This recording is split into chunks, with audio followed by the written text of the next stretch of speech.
Peace and blessings, family. Peace and blessings, brothers and sisters. Let's make sure that the audio and the video are good before we get started. Everything should be good, but let's do a quick sound check. Let me know in the chat if everything is good. If there are any issues, let me know what those issues are. We'll get that fixed before we get started.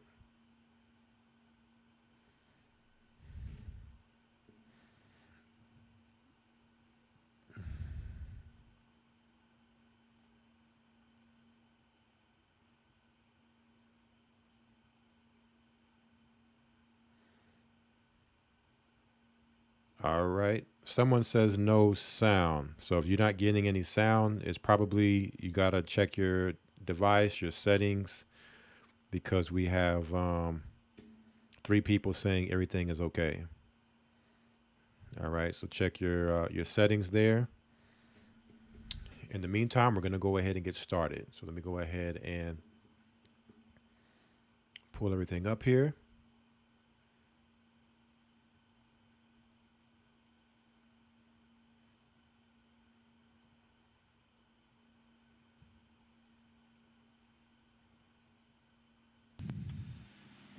So the Most High is going to stop the flowing of the people going into that country. Read. Jeremiah chapter 51, the end of verse 44. Yea, the wall of Babylon shall fall. Verse 45. My people, go ye out of the midst. Hold up, read that again. My people, go ye out of the midst. I think within this chapter, he said flee and get out of her around 3-4 times. Right? Read.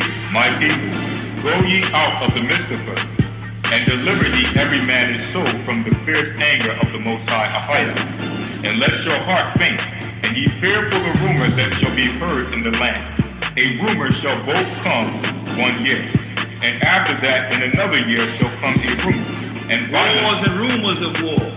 You're hearing about it, and because it's not happening, you think it's not going to happen.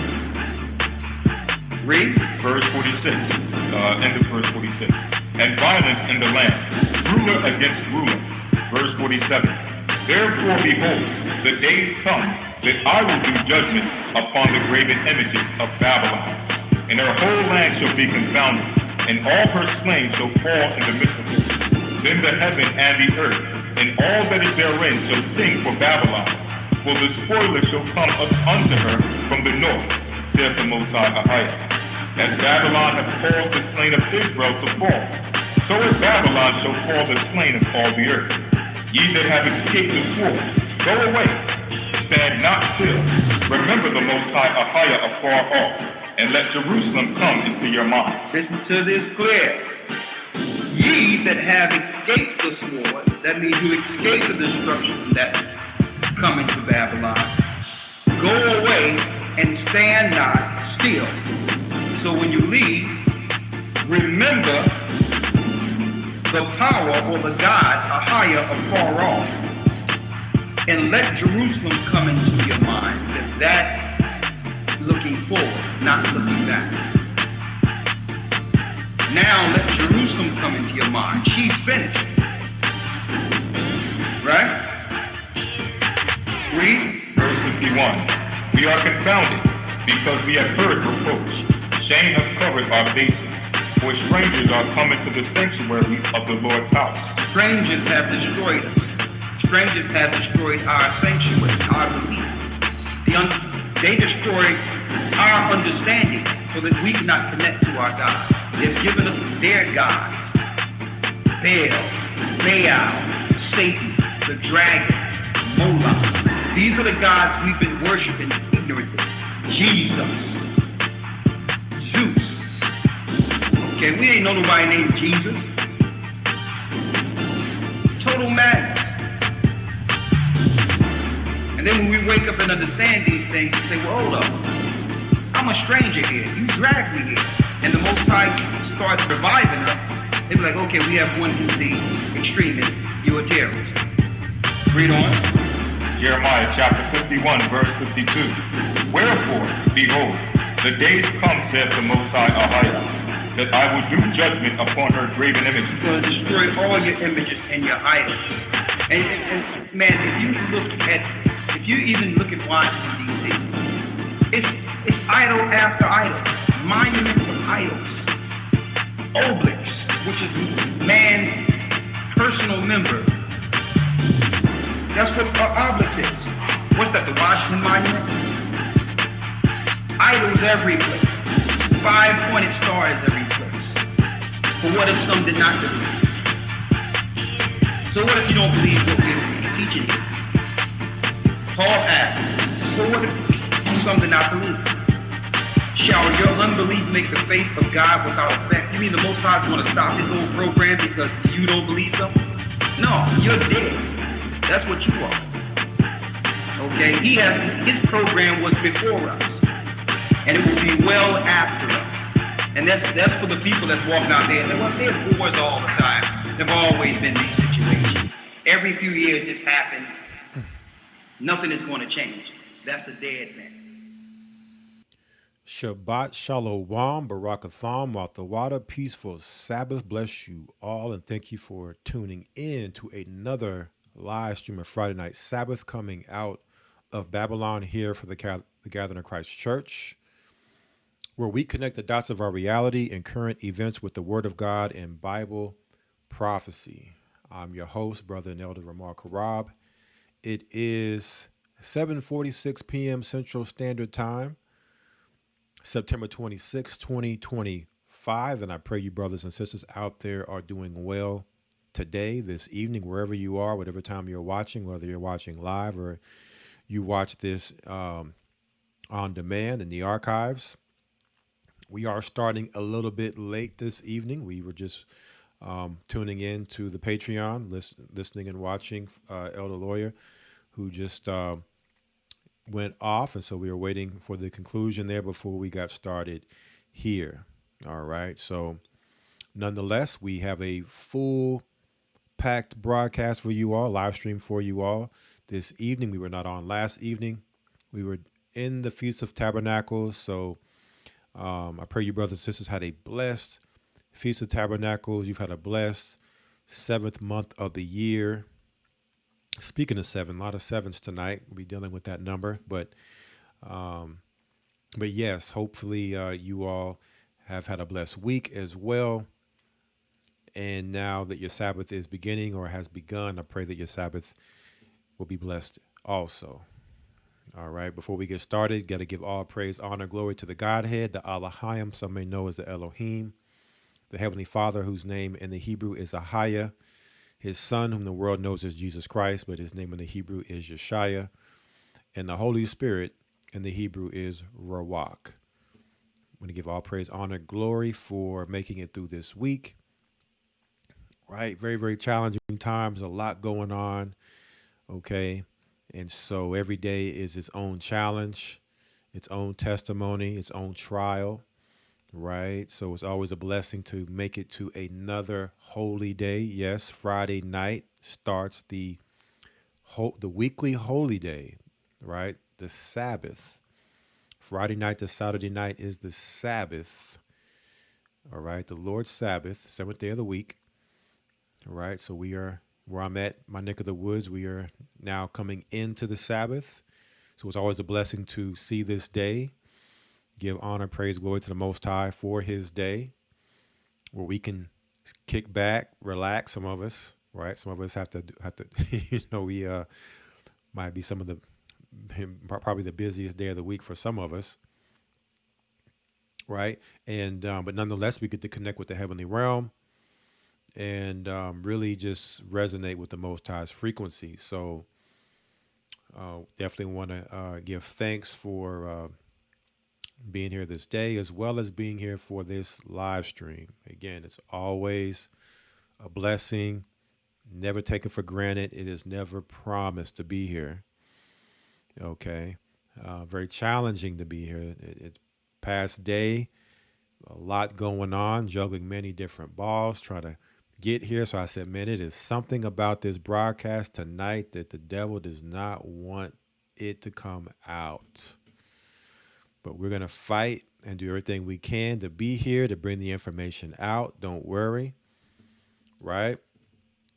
We're going to be here through rain, sleet, and snow, fire, all of that, right? We're going to do everything we can. It was an opportunity to be here, even though the time is dwindling down where we'll not be able to do this anymore. But in the meantime, if the opportunity is there, we're gonna, scratch and claw to make sure we get here for the live stream. So what is it that Satan is upset about, that he's trying to cause all this chaos and confusion?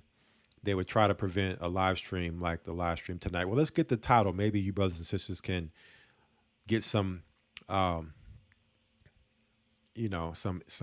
insight to why he would be mad and upset, throwing all type of, hocus pocus in the air, with the title and the thumbnail, such as the one we have for our live stream today. What do we have? Our title: The Great Whore that sitteth upon the beast and many waters. The great whore that sitteth upon the beast and many waters. All right, so I'm going to break all that down here shortly. But before we do that, let's first get some announcements. Let everybody out there know that we are streaming live on Rumble. Rumble.com. We are GOCC Southwest, right? Share this video, text, email, right? Let people know. Make sure that you like this video. Make sure you follow this channel. Okay. And that definitely helps go a long way with us being able to be seen within the algorithms, right? With the ether. All right. Want to give a shout out to D'Artagnan, who just subscribed. We appreciate that, as a subscription is an actual cost.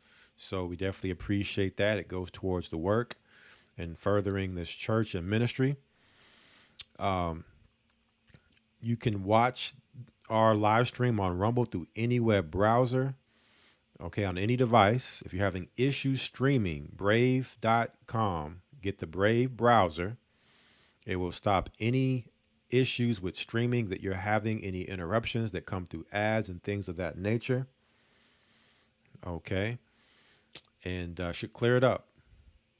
All right. If you would like to use the Rumble app, you can download the Rumble app through your device's app store and just search GOCC Southwest on the Rumble app to view that way. You also have the Brave app through brave.com. If you're not using the browser, you can use the app on Brave, and it'll help any type of interruptions or issues you have with not getting a smooth streaming experience. All right. So we also, at the end of this live stream, we possibly may take calls or take some messages. You see the guest calling number there below you. So stay tuned for that if we have time. All of our backup videos are primarily located on Odyssey. If you don't find them here on Rumble, you'll find them on Odyssey.com. We are GOCC Southwest on Odyssey. You will find the links to all of our platforms in our description boxes of our video. So just look there if you're trying to get the direct link, and you'll find it. All right. We also have our main YouTube channel where you can find some of our videos that haven't been scrubbed and taken down. There on our YouTube channel, GOCC Southwest on YouTube. All right. And make sure you subscribe, because basically whenever we go live, whether it be, it could be any day of the week, it could randomly come on, random day than Friday. If we come on, let's say, Patreon, and you don't know where we're going to be, or if it's here or wherever we're going to be. All right. You can make sure you're subscribed to GOCC Southwest on YouTube. That way you get notified before we go live. All right. Other content sometimes we do upload as well. All right. So I believe we have also one last announcement: the GOCC Media on YouTube, where we do GOCC Fit. All right. We do GOCC Fit on Friday nights. We try to do once a month a broadcast, all things health, fitness, and nutrition related. Our last GOCC Fit, we did the grapefruit flush detox. We did that 2 weeks ago. The first weekend going into Tabernacles, that is on Patreon. A Gathering 144 on Patreon, where you can watch the grapefruit flush detox, where we discuss a recipe, right? A Benjamite or Caribbean recipe, generations old, passed down throughout all the generations for a full body detox and cleanse. All right, you can get all this stuff out your grocery store to help cleanse your body, flush all the toxins and sludge out the body. All right, it is there on the Patreon. Okay, so if we're not on the GOCC media on YouTube, sometimes we're on Patreon, but make sure you subscribe to the GOCC Media YouTube channel. You also have other broadcasting. On Tuesday, you have Elder Ariah. And then on Thursdays, you have Deacon Hazak. All right, so make sure that you are subscribed there also. Okay, so that covers the announcements for this live stream. Want to let everybody know we have our church website, gatheringgchrist.org. If you'd like to find out more about our church, everything from our doctrine, what we teach from, our core beliefs, the holy days we follow. You have the Hebrew calendar that you can purchase if you would like to have the physical copy of the calendar. You have the GOCC network, small businesses, entrepreneurs, products and services. So you can support the community there with what's there in the GOCC network. If you would like to become a part of the network, you can also inquire there through the church website. We have our new I Am Royal Academy, right? Schooling. I believe it's grades 1 through 12. All of our baptized members are able to join and be a part of that for free. You tell me any place in the world you can go and get free schooling for your children. All right, so we offer that to our baptized members. So if you'd like to find out more about that, maybe have your child enrolled in our I Am Royal Academy, you can find that on our website, gatheringgchrist.org. We also have the Hebrew and Bible Academy that we are in the midst of right now. Damon Wilson, we have Damon Wilson coming up soon. He'll be in the academy, but if you would like to find out more about the academy, you can go straight to historytimes.org and you can find out more about it. You can enroll. It's $150 for 3 months or $75 first month, $75 second month. And then the last month is, of course, included. All right, so make sure that you get in the Hebrew and Bible Academy. So much information, so much you get there, from the Hebrew to weekly real-time news, deep, very vast, deep biblical and historical lessons with many, many books and records going through, as well as PDFs, so that you can actually have the documentation through the lessons that are being taught. All right. So that pretty much concludes the announcements for the church. And I wanted to bring in one last announcement. Of course, for those who are not aware, we have the rootofdavid.fitness shop is open and the products are in stock. I wanted to make a real quick announcement. Of course, we have our ozonated olive oil as well as our herbal extract tinctures. And I'll put the link in the description or in the live chat there. I'll pin it as well for you brothers and sisters. Pin it, because a lot of times I forget to even mention the website, rootofdavid.fitness. And there's an announcement I want to make real quick for the website. So we were having some issues probably about one out of every 10 customers was having an issue with the lids. Um, and so you can see here, we were using, again, this is, we don't make these products. All right. We're using a supplier.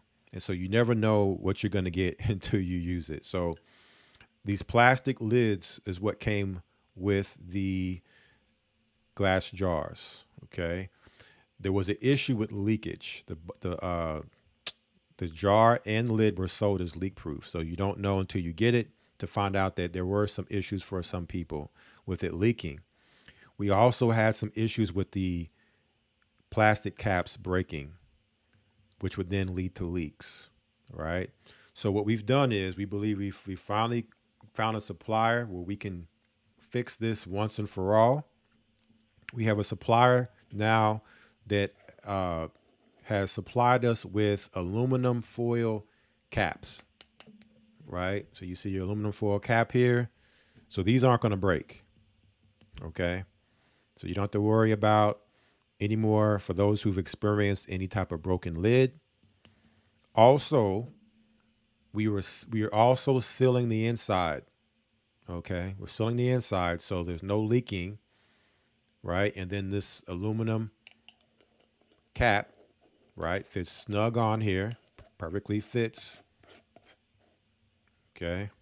And so now solution for the issue for those people that were having it. So if you have had an issue where you had it leaking with your product, you had broken cap to where it caused leaking, send us an email. If we have not reimbursed you with what we've been doing is sending out a replacement.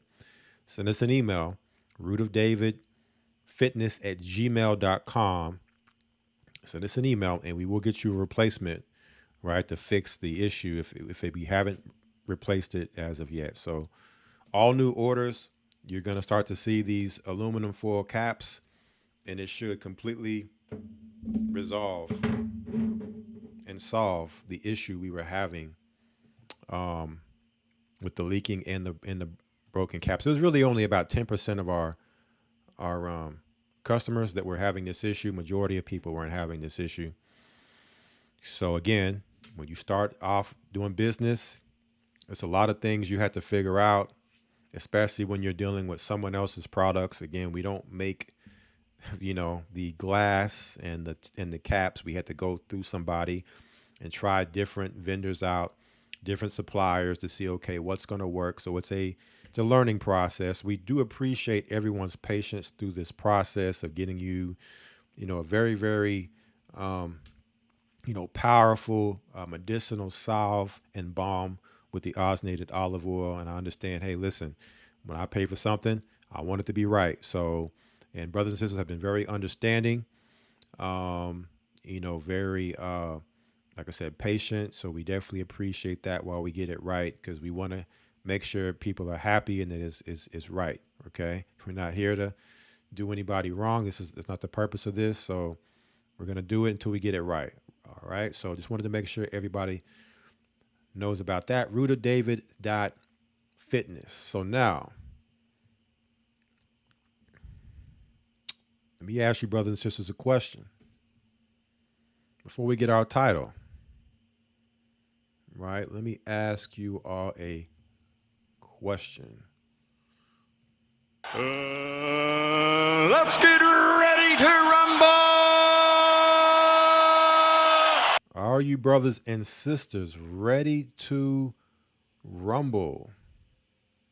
I know I'm ready to rumble. And typically when you hear that, it's at a boxing match, and we got some boxing is fitting right in place with what we're going to be discussing tonight. But let's get the title for our live stream for you all. What is our title and topic of discussion of what we're going to be dealing with tonight? The title: The Great Whore That Sitteth Upon the Beast in Many Waters. The great whore that sitteth upon the beast in many waters. Now, We had our stream 2 weeks ago, actually 3 weeks ago, before GOCC Fit. Our last Friday night Sabbath coming out of Babylon.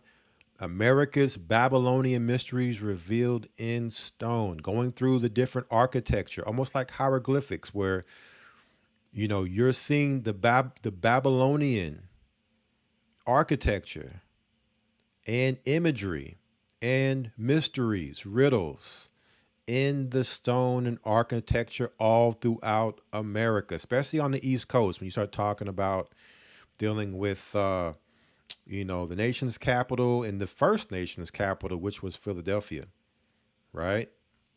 So we're going to be continuing in off of this live stream. What else did we talk about before that? Welcome to New Babylon. All right, where we went and was showing how America is the new Babylon, and all throughout Hollywood. Talking about some Hollywood tonight, maybe, right? All throughout Hollywood, in this case, The Walking Dead, Dead City, they have what is called New Babylon Federation. America's fallen into a dead state, zombies, and they have New Babylon. So all throughout Hollywood, they show us these things if we're able to pick them up. So we're going to be dealing with that, continuing on with what we discussed in that live stream. I believe this one is still on Patreon, so you have to go to Patreon if you haven't seen this one. What else? Also, for those that remember, the 2024 presidential selection, Trump represents 911. All right. These are some of the live streams that are really going to drive home today with our discussion on the great whore that sitteth upon the beast and many waters. So where do we want to start? Let me see here. Let me make sure, because there's so much. Lots been going on the past few weeks. I know a lot of people probably would say, there's one thing in particular that people can say that, has been out there consistently in the news. Big event, right? A very major event. Before we get to that event, there was an event this week, right? There was an event this week, my neck of the woods, right? In Dallas, D-Town. And I want to start there. Let me pull it up for you all.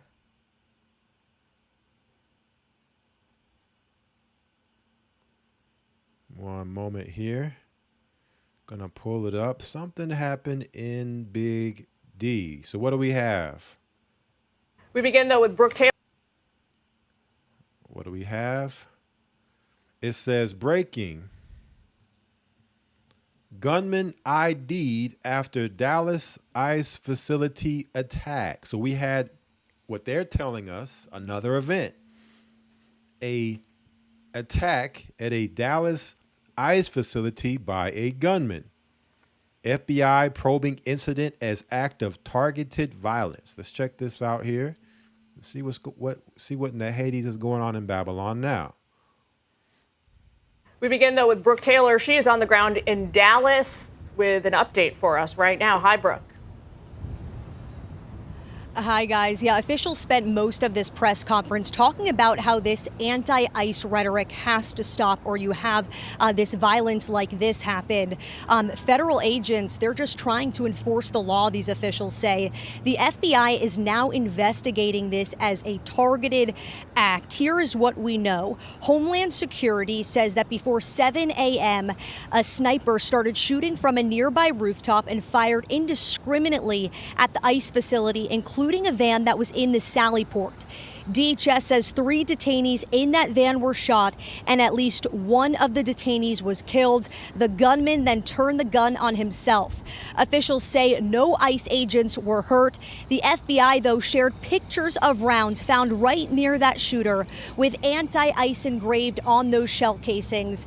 This is the latest. So a lot of talk here lately about these bullets, right? With this manifesto, right? Like, what is the motive? Well, the motive, we're starting to be told, yeah, you can find it on the bullets of all of these events. So we see the anti-ICE motive on these bullets that they just found, right? I guess the gunman, he didn't use all the bullets up, or he dropped them somewhere. And here they are, intact with the anti-ICE. No yellow tape around them or nothing. Just, almost seems like something you would just walk by on the street and just see laying on the ground. Like, I thought this was a police scene. How is this? There's no police marking or anything close to this as evidence. Like, I know y'all have seen Law and Order and these, criminal shows. Like, isn't that typically what you would see at a scene of a crime? Well, not when you're talking about a Hollywood production. More about that later. Let me not put the cart before the horse. Let's keep going here. Joshua John. In a string of targeted attacks on ICE facilities right here in Texas. At this same facility, a man was arrested for making a bomb threat last month. Then in July, a group ambushed officers outside a separate Texas ICE facility. One officer was shot and survived that shooting. Senator Ted Cruz was here at this press conference and spoke about this violence. Violence has no place. It is wrong. And we should come together. If we want to have a debate about immigration policies, we can do so in the halls of Congress without demonizing each other, and especially without demonizing the men and women who every day put on a badge and go risk their lives to keep us safe. So violence is wrong, right? Almost sounds like Ted Cruz is saying enough is enough. But notice how we have a couple issues here being mentioned. We have the immigration issue, and we also have this continued gun issue. These two issues that are real prevalent right now, have been pretty prevalent over the past few decades, and especially with the gun situation, right? So we have to really focus on, again, with these events, what is the focal point? What is really the emphasis here, and as well as what, like you said, we need to have these conversations on the Congress Hall. So what legislation comes from these said events? That's what we got to really focus on. Not the event itself, right? But what's the solution, and what does that mean for us? And of course, so many responding to this attack this afternoon. Vice President J.D. Vance posted a statement on X saying, quote, "The obsessive attack on law enforcement, particularly ICE, must stop." You also have Texas Governor Greg Abbott. He tweeted, quote, "This assassination will not slow our arrest, detention, and deportation of illegal immigrants." Again, guys, this happened outside of a processing center where illegal migrants are taken to get processed after they're arrested by ICE. All right, Brooke Taylor in Dallas on the scene for us there. Stand by. Thank you. All right, Bill Daley's a former FBI investigator and joins us now. I mean, this almost seems like a daily occurrence, Bill, that we have another day. Oh, man, this almost seems like a daily occurrence, Bill. I mean, enough is enough. When is this going to end? What do we need to do to stop this, right? So you're hearing this fed up energy, right, and vibration now really coming from media, politicians. We're going to go into why that is here shortly. The sun comes up, dawn breaks, and another politically motivated shooting. It's just no sign of stopping. It's horrible, John. And John, over these past several months and even the past since the administration took over, we've seen this kind of push by politicians and other people around ICE facilities. They've gone as far as even some of these elected officials kind of, trying to force their way in, stopping vehicles. So, it is kind of a buildup of what we've seen over the past few months, only to this point to a deadly level. I think a lot of people speak about this rhetoric. I'll cite a few things, but I know a lot of people speaking about it, like to talk more about the investigation. But, when you have elected officials calling ICE agents, modern Gestapo agents, or, governors moving to not have masks on ICE agents because they want people to know who they are so they can go after them. All of these things are lead up to people who might be prone, who are driven in a certain with ideology or direction, as we've seen today, and they carry out these horrific acts. Bill, what is with this? I don't know if you would call it a trend, but for lack of a better word, the trend we're seeing where these assassins and mass shooters now like to try and carve little messages on shell casings before they carry. Yeah, what's that all about? What's up with all this engraving and messages on these bullets now before they go on these, you know, these false flag missions? I mean these mass shooting sprees. You know, that now look at them being called assassins, right? These assassins are assassinating, right, people now. It isn't no more just murder. It's now assassins, right? These mercenaries, and their engraving of their motives on the bullets. What's up with that? Let's just see if we get some answers. Carry out these shootings. Is this something that you have seen before the last few months, or is this new?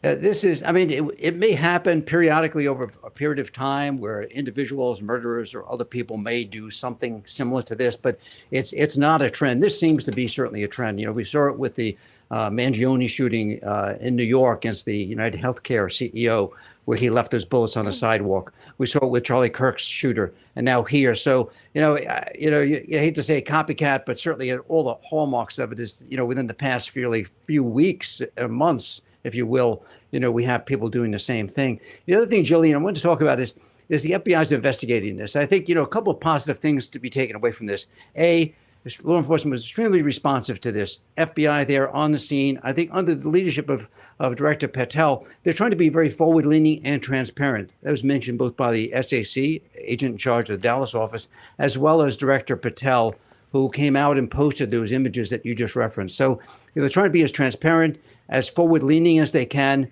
and to help the American people not start to spin their wheels with worrying, who's this shooting, is that they were able to provide some clarity pretty quickly with releasing that photo.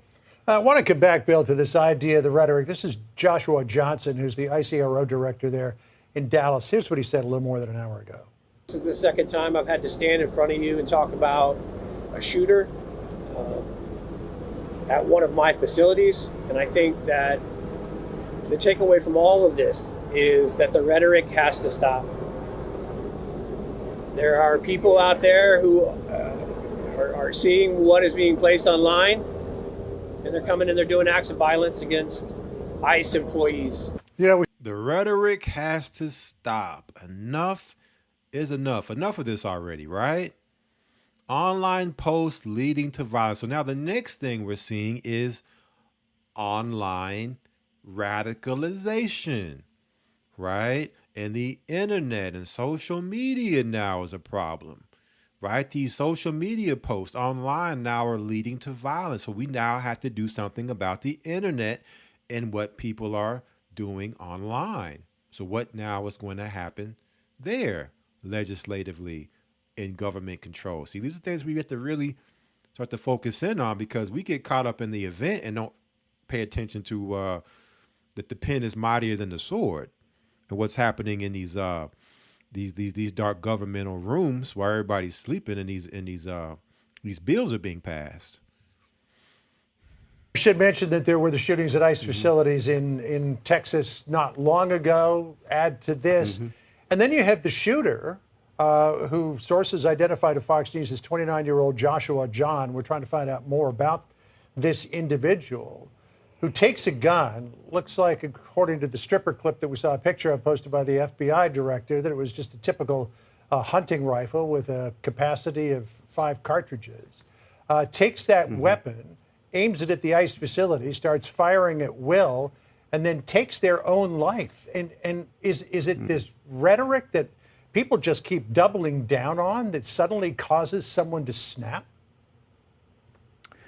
With kind of borrowing a little bit from, I know from my behavioral analysis friends, you just don't know what reaches a individual and what breaking point they have. And although many people can kind of, flick this rhetoric off as being just that, political rhetoric, it does affect a number of people. And I think today, John, with all of the various sources that people are getting information, or ones that maybe want to lock themselves into with regard to social media or news outlets, and they're hearing it over and over again, the fragility of people where they are at any particular moment may lead them to commit one of these acts. But the other thing, too, John, as we look into this investigation, and the FBI is doing this right now, is to find out, where did this person, where were they getting this information from? Where was he being, if you want to call it, kind of radicalized to conduct one of these acts?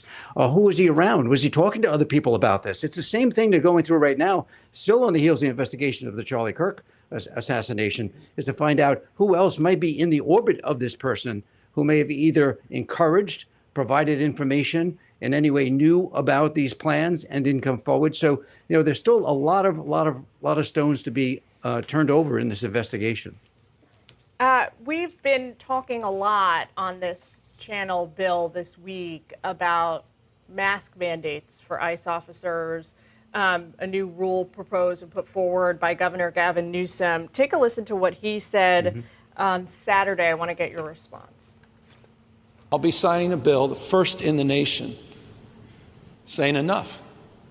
To ICE, unmask. What are you afraid of? Enough. Right? I was waiting for it. Enough is enough. So now they're talking about putting masks on ICE agents, where you can't even see who they are. Sounded more and more like Star Wars stormtroopers coming in. What are you afraid of? How does that play into all of this when we're talking about the identities of specific individual ICE agents? Yeah, well, I can tell you what they're afraid of. They're afraid of something that occurred today, and they're afraid of something that may happen to them or their families if they're identified.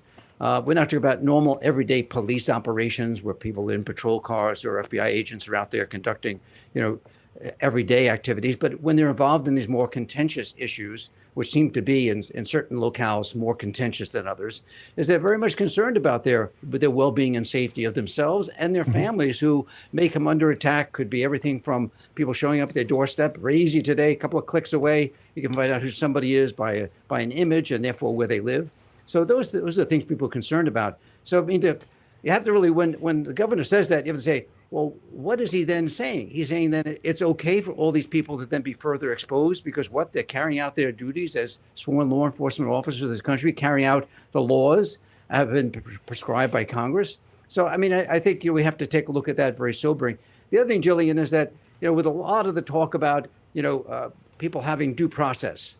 Well, today, two of these people who are being just detained are denied their due process because they've been killed. Right. So when you flip that around, you have to say, what is really happening here when someone's willing to take not just someone's life, if the intention was to take an ICE agent's life or ICE agent's life, but also the due process of those people who are just being detained. They've not been convicted, and there's been no other specific allegations lodged against them, and their due process now has halted.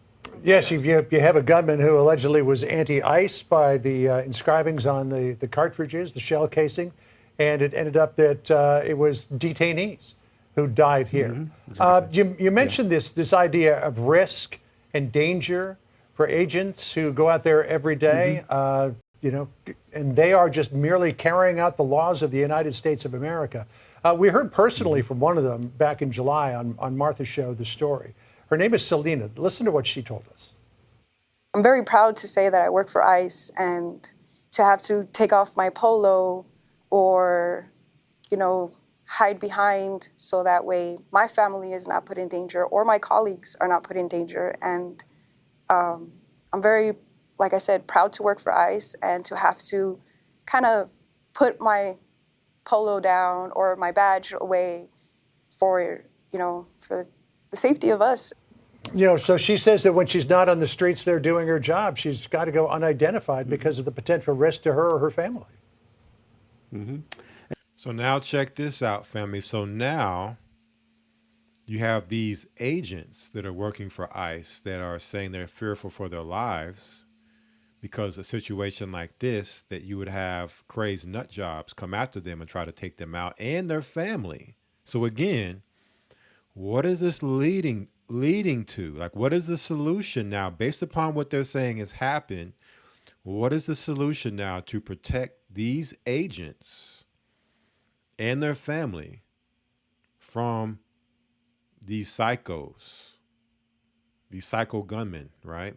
That's what we have to really pay close attention to, listening to what's going on Capitol Hill, right? We got to really pay attention of the movements and what's happening when it comes to all these events, what it's leading us to. Exactly right, John. And it all ties back to what we first started speaking about. It's this rhetoric. It's when elected officials are out there on national television saying that, these ICE agents are modern day Gestapo. Well, what are you supposed to do? I mean, if somebody heard that, during World War II, what are they inclined to do? They act out. And so, see, it's the rhetoric. It's the rhetoric. It's the rhetoric. So basically what they're looking at is what people are saying. So now what comes under scrutiny, right, is what you say. What you say can be looked at as radical, that it could radicalize someone, or it's terrorist talk. Okay. And now it's scrutinized. So what would happen now if they were to say, someone who would talk about the Bible and read scriptures out the Bible when it talks about things like God's judgment and the different ways of he would bring judgment to people, to America, to the world? Could that be looked at as crazed rhetoric that could radicalize and bring forth lunatic gunmen to go nuts? So now what we talk about is being put under a microscope online, right? So this is where this is heading, to where you become a criminal strictly based upon what you say and your beliefs. It's gonna turn back towards Bible believers. By using those words and describing people in a fashion who are law enforcement officers of the country, sworn to uphold the current laws of our country, not being guided by politics here, but by the law, and they very much concerned about their safety, and it makes sense that they need to protect themselves. So I hope that there's superseding federal statutes that will allow for all these federal officers and ICE agents to continue to cover themselves in states like California and other jurisdictions where they need to do it. All right, Bill, we're going to leave it there. Thank you so much for taking time with us on this story. We appreciate it. Thanks, Bill. All right. So, I tried to go as long as I could without, I didn't mention Charlie Kirk, right? But they did. So I was trying to go as long as I could without mentioning Charlie. But let us take a look at the next thing here. We have off of the Gateway Pundit. Sniper opens fire on ICE facility in Dallas, killing multiple people inside. Suspect deceased. DH Secretary Noam and VP Vance response. So we're going to deal with this article here in a moment. I just wanted to read the headlines. Sniper. Remember that. We're going to deal with that tonight. Okay. And remember, they also said assassin. So we're dealing with assassins and snipers now. Okay. And opens fire on ICE. Fire and ICE for my Game of Thrones watchers out there. But Dallas, Texas, right? Close to home. And getting close to home, right? They say Dallas is America's team, and right. So let me say this real quick. So dealing with Charlie Kirk, because of course this is on the heels of the Charlie Kirk event. When it happened with Charlie Kirk, I never heard of Charlie Kirk before. Okay. And what I was paying close attention to was the fact of how the Charlie Kirk event blew up, and just when it initially first happened, and every mainstream media outlet was pushing it you could not open up your phone without headlines flashing, whatever type of notifications you get, YouTube, Twitter, whatever, mainstream media, it's all, you just can't escape it. And so for me, immediately I knew, okay, what's this event about? And started, my PSYOP senses started going off because, I've been paying attention to PSYOPs for probably, and false flags, since about 2001. Within a week of 2001, I was kind of had read up on some things about 9/11 being an inside job, right? Being something different than what they were telling us. It was a government conspiracy. So within a week, I knew this. And so for 20 years, going on 25 years now, I've been going deep down rabbit holes on conspiracies and psyops and false flags. Really more so, not so much the past 5+ years. In more recent times now, because it's like once you've seen one psyop, you've seen them all. And so I don't really look at them anymore. I know there was a lot of people sent a lot of stuff to me. I probably looked at less than 1% of anything, whether it was that was sent or whether it came up on my phone. I just wasn't interested. I would only seen enough just to kind of understand what was going on. But I was just looking at this character, Charlie Kirk, and I'm like, man, who is this guy? 31 years old. He's got no skin in the game. I've never heard of him. I'm looking at him as a nobody, right? His resume isn't big enough to be this much hoopla about this guy. It's not like he's 60, 70 years old. He's been a senator or a governor or a mayor. None of those things. He's just some political activist who has hardly any resume or tenure in the political circuit, right? Probably more so gained his notoriety within the past few years. So, I had to kind of have people tell me kind of like who knew who he was, because I had no idea who this guy was. So, but nonetheless, my whole thing is this, right? When it comes to these events, because what happens is people will go down these rabbit holes, right? And so the rabbit holes that people have to be careful not to go down are the ones where now you're trying to figure out what really happened. Like, did Charlie Kirk, who's the shooter, right? Who shot him? Oh, now they're saying this about the bullet, right?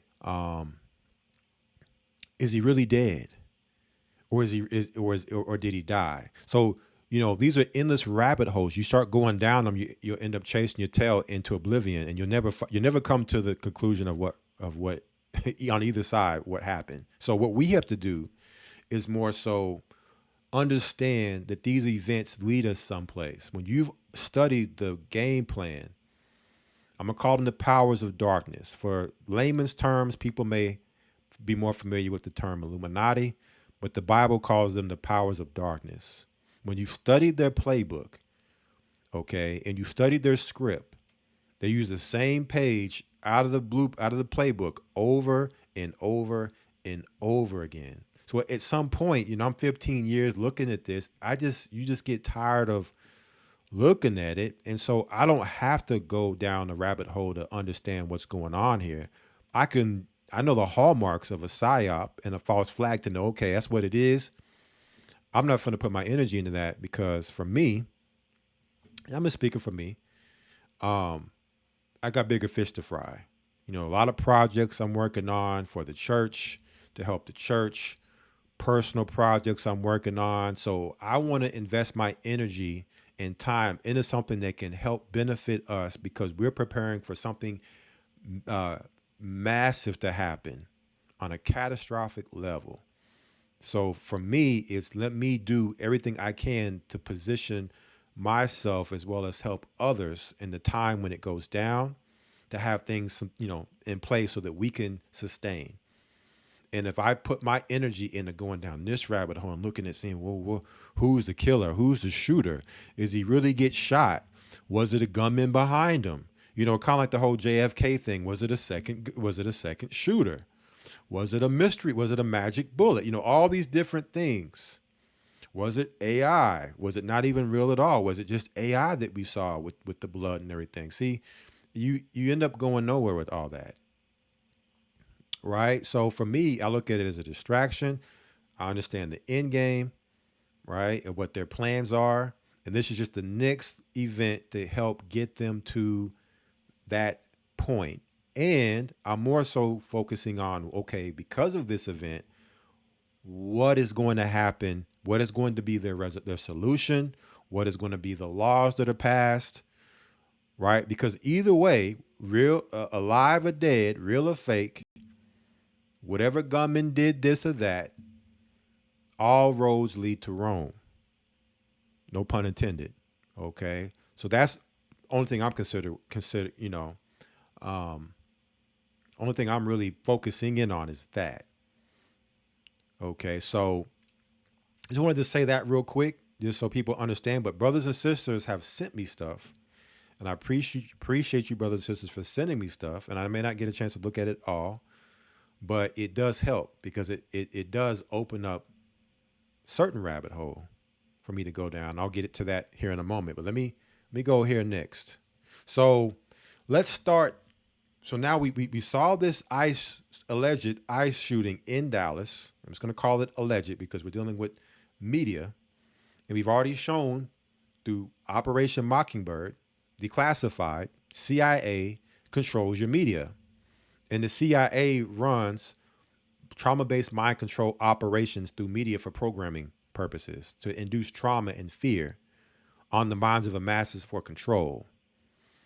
So we have this latest event in Dallas. Okay. Let's backtrack to the beginning of where kind of things happened in the timeline with the whole, you know, Charlie Kirk aftermath. Before we get to this shooting, let's deal with what happened even before the Charlie Kirk shooting. So what you see here on your screen is a brother, I'm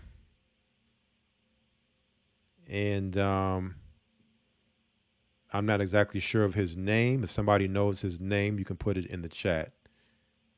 But this brother here is said to have randomly stabbed to death a Ukrainian white woman. Of all people, a Ukrainian. Just randomly. For no reason at all. This brother has like 17 priors. Okay.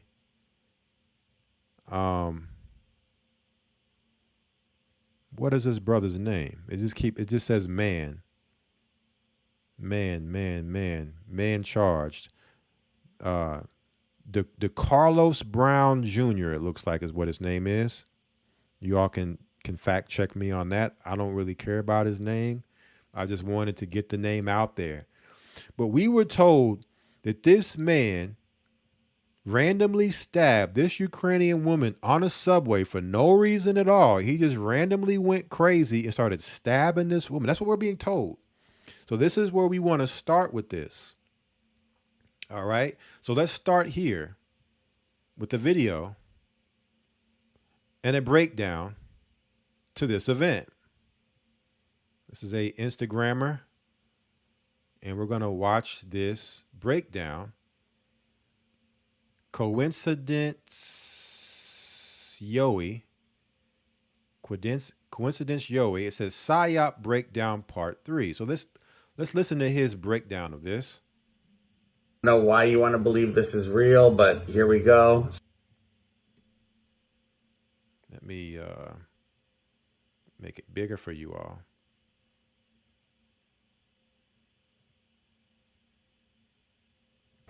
All right, everybody. Class is in session. I don't know why you want to believe this is real, but here we go. So the guy's going to get up. He like opens it, looks like a nail file, but right? Yes, he makes it look a little physical. Let me this it's probably too big. I'm trying to make it big, but it's a little too big. Let me see. All right, everybody. Class is in session. I don't know why you want to believe this is real, but here we go. So the guy's going to get up. He like opens, it looks like a nail file, but right? Yes, he makes it look a little physical, throws the hat off. Now, she supposedly stabbed by this man, this brother. Does she look like someone who just got stabbed? Like, look at her body language. She looks startled, but does she look like someone who has later been declared dead and stabbed to death? Like, just her reaction. Let's take a look. Her initial reaction. Now all the stabbing or whatever was up here. Look. Right? I don't see one drop. She's just looking around. She goes into her hand, starts crying, right? If I'm being stabbed to a point where I'm being stabbed to death, I don't think this is my reaction. But let's keep going here. Drop of blood. Nothing. I see some blood on like from probably a packet he opened up. But look, when she gets up, there should be blood all here on the seat, but no, right there. No blood where he stabbed her, but yet there's blood on the seat. So how did the blood get on the seat, but there's no blood on her? Where she was sitting. Did he stab her down there? Was it that time of the month? It makes no sense. And look, she's strong enough to have her hand up here, which is amazing. Look, she's gripping onto the thing. Okay, so let's go to part 2. Let's open this up. Now watch how fake this is. Watch. She's falling down. She's falling. There's that blood again, right? Now look, her hand is still up there. Now she's going to reach for something here. Look, she's reaching for something. Look. And then her hand, and then she's... Now check that out. So all this time, there's only a little bit of blood on the seat, no blood on her chest where she got stabbed. And all of a sudden, blood just squirts out profusely out of nowhere. Squirts whatever the fuck that was. Blood doesn't work that way, right? Why did it stop squirting? And then it stops. The blood squirted out, and then it just stops. It was in a packet. Guys, this is so fucking easy. And excuse the language, I'm sorry. I know we have some children to listen to this, but I didn't know the language is in here. And then the guy comes here with a cowboy hat on. I hope I didn't miss him ready. There it is. Pentagram. There's your pentagram. Devil worship.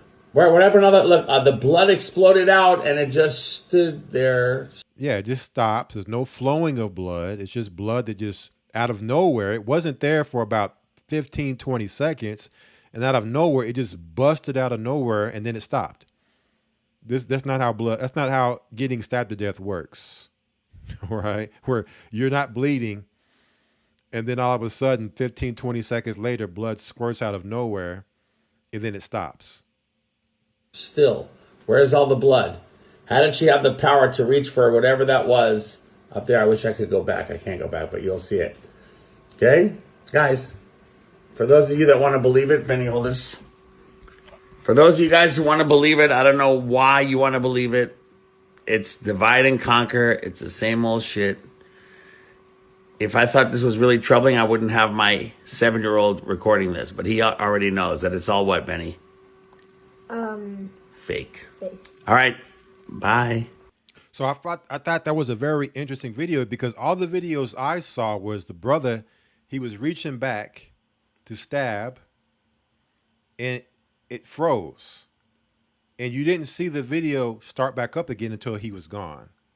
And then the white Ukrainian woman, if she's even Ukrainian, is sitting there holding herself, looking around like she's just like more startled than anything. Okay. So just very bizarre. And this is kind of what started. Now this was September 9th, 2025. Now let's look at some numerology here. You know, I'm not too big on numbers, but sometimes I like to look at the numbers. So when we talk about September, that's what they tell us is the 9th month. We know it's the 7th, but for their Gregorian, 9. It happened on, it's kind of small. Let me see if I can make this font bigger. Don't know if I can make the font bigger. Oh, here we go. Font, I just want to make it, no. Trying to get some bigger font going here.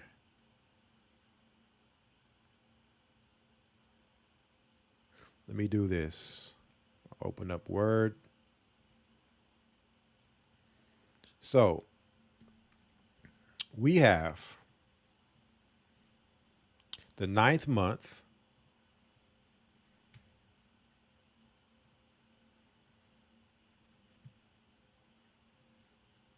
All right. And I can make this font real big. And since they like blood, we're going to use the color red. The 9th month, make that even bigger. September is the 9th month. It happened on the 9th. And then we have the year 2025. Well, what happens when you add the year to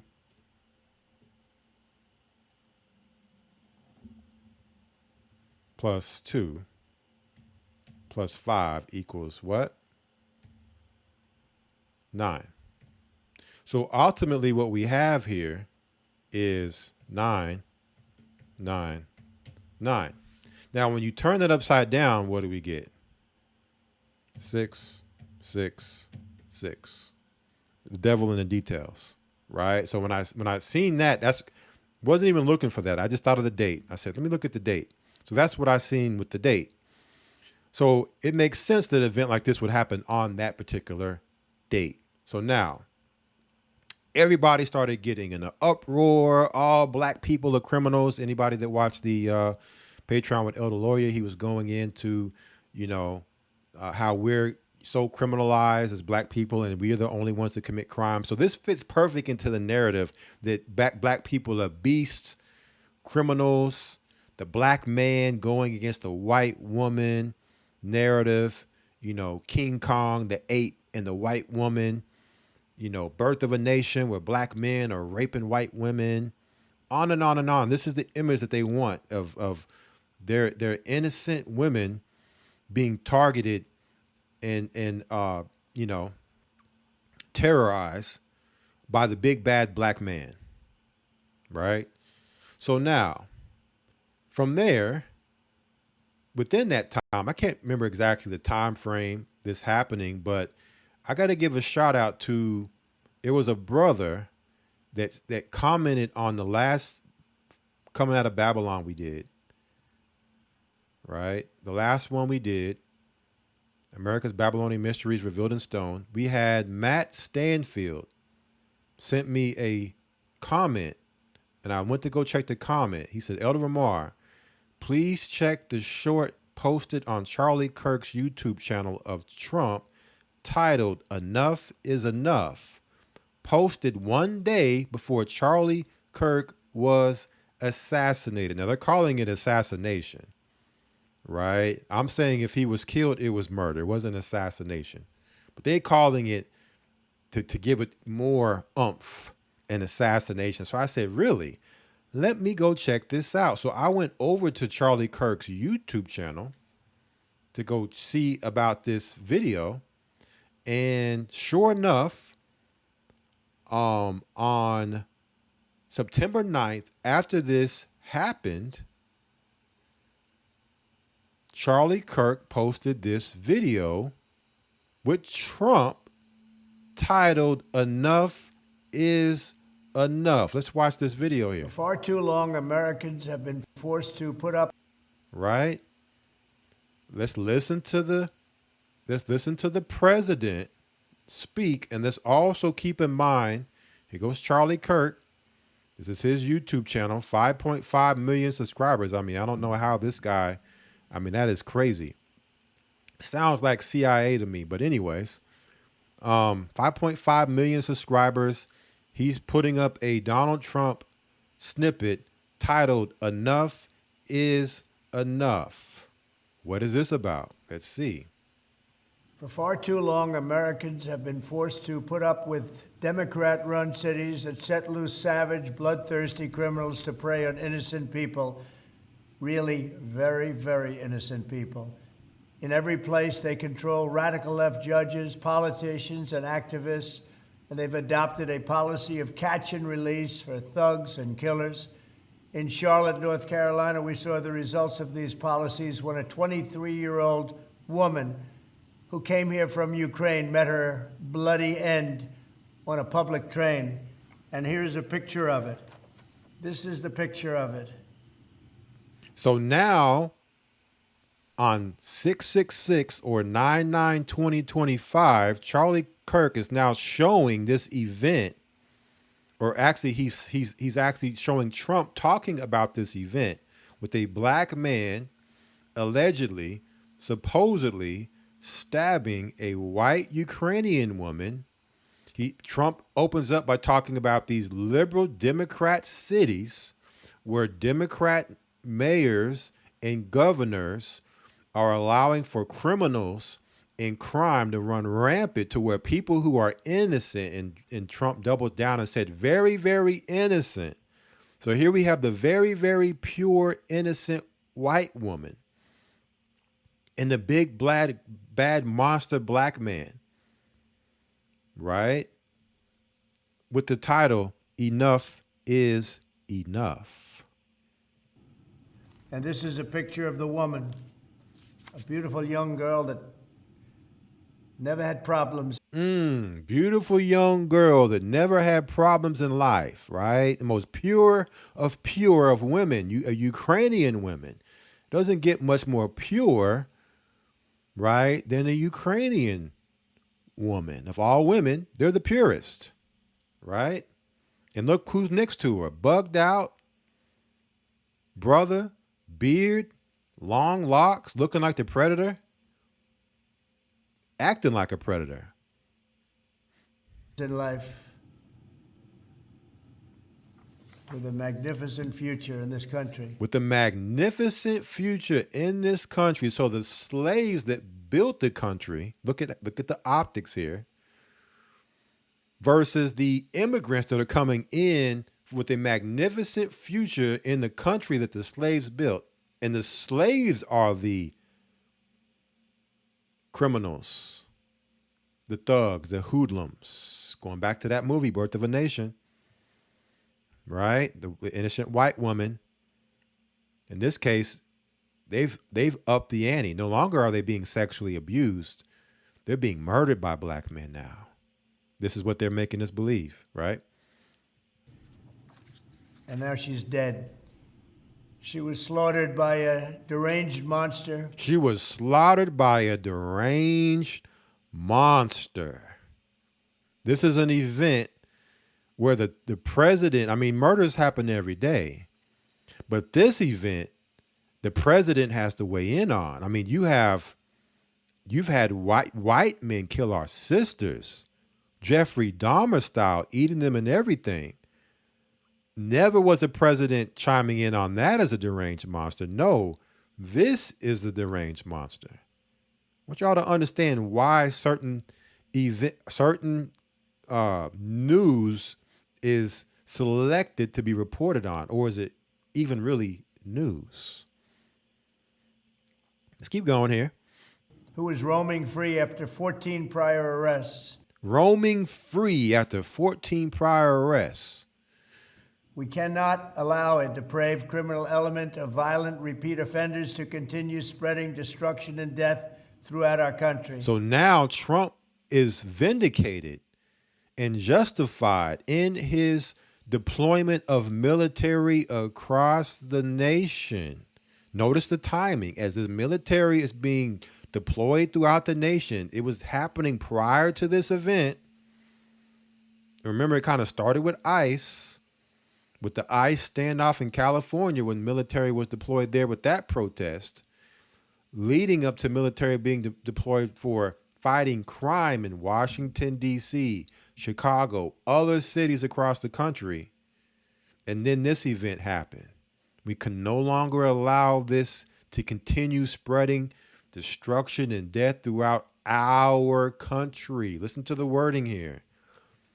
Enough is enough, right? The country that we stole, the country that we enslaved blacks, to build it up, that we continue foreverly oppress and push all types of depravity and evil in their culture through our Hollywood and fashion and music, right, that we sponsor. You see how one side looks very, very innocent through this lens, those who are in control of the camera. If you let them sell you this lens to look through. Let's keep going here. We have to respond with force and strength. We have to respond with force and strength. What is that? What do you think that looks like, family?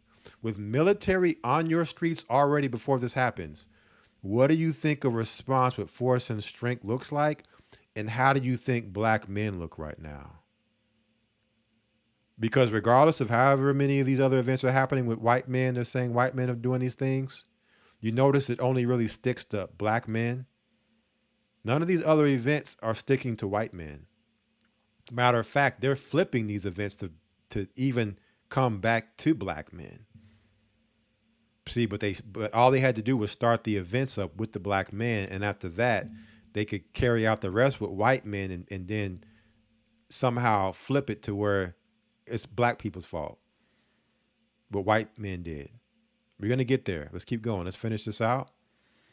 We have to be vicious just like they are. Does that not sound like the Mad King off of off of Game of Thrones, the Mad King? We have to be vicious just like they are. What does that look like?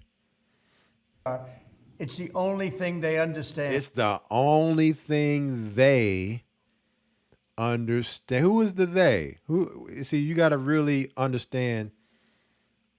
Like they'll say, well, we're talking about criminals, but what picture did they show up? Right? They only showed a black image. Black man and a white woman. So psychologically, in your subconscious, you're being programmed by the Wizard of Oz. Black, bad, white, good. Blacks only understand viciousness, so we have to now be vicious with them. That's the only thing they understand. And 24 of the top 25 most dangerous cities in America are run by Democrat mayors. 24 of the 25 most dangerous cities in America are ran by Democrat mayors. Let me ask you a family question. This is a rocket science question. What people are known to make up the Democrat Party? What people are said to mainly occupy these Democrat cities? Those that remember Wednesday night, it was a few weeks ago when I was with Elder Ricard. I asked a question or made a statement. You notice how they put black mayors in all these Democrat-led cities? For multiple reasons, right? Again, so we can be scapegoated because, again, if we're in charge and crime is only skyrocketing with black people in charge as mayors over this city, then what does that say about the black mayors and leaders of our community? They're just as savage as the people in the city doing these crimes. See how that works? And then Esau, the white man, cannot be held liable or guilty because you're the one that's in charge and in power. So you can't say it's our fault. The cities are like this. You see how this works? See how this works? You have the Democrat whites, right, who get us charged up and riled up in this liberalism, okay? Then they step back and allow us to take control of these Democrat cities as leaders, make these conditions as poor and impoverished and criminal as can be. And now we get all the blame, starting with the leadership all the way down. I want y'all to see how Esau tactics work. Let's keep going here. Mayors, 50 people were murdered in Chicago in recent weeks, with hundreds being shot. And it's time to stop this madness. The people of our country need to insist on protection, safety, law and order. We have proven that it can be done because we did it right here in D.C. in District. See? Talking about Chicago and all the crime in Chicago. So you see how this is all working for Hegelian dialectics? Because they did it in D.C. and were successful. So it worked in D.C., so it can be done elsewhere, like Chicago. You see how they shift from the black image, right? You notice how they shift. We find it.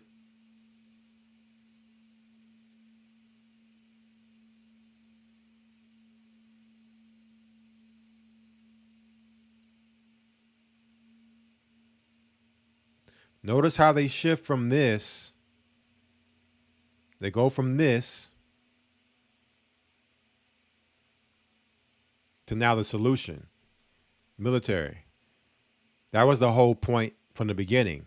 So now those people that are questioning the military, now they have more justification for why it's happening. You see why we're doing it now?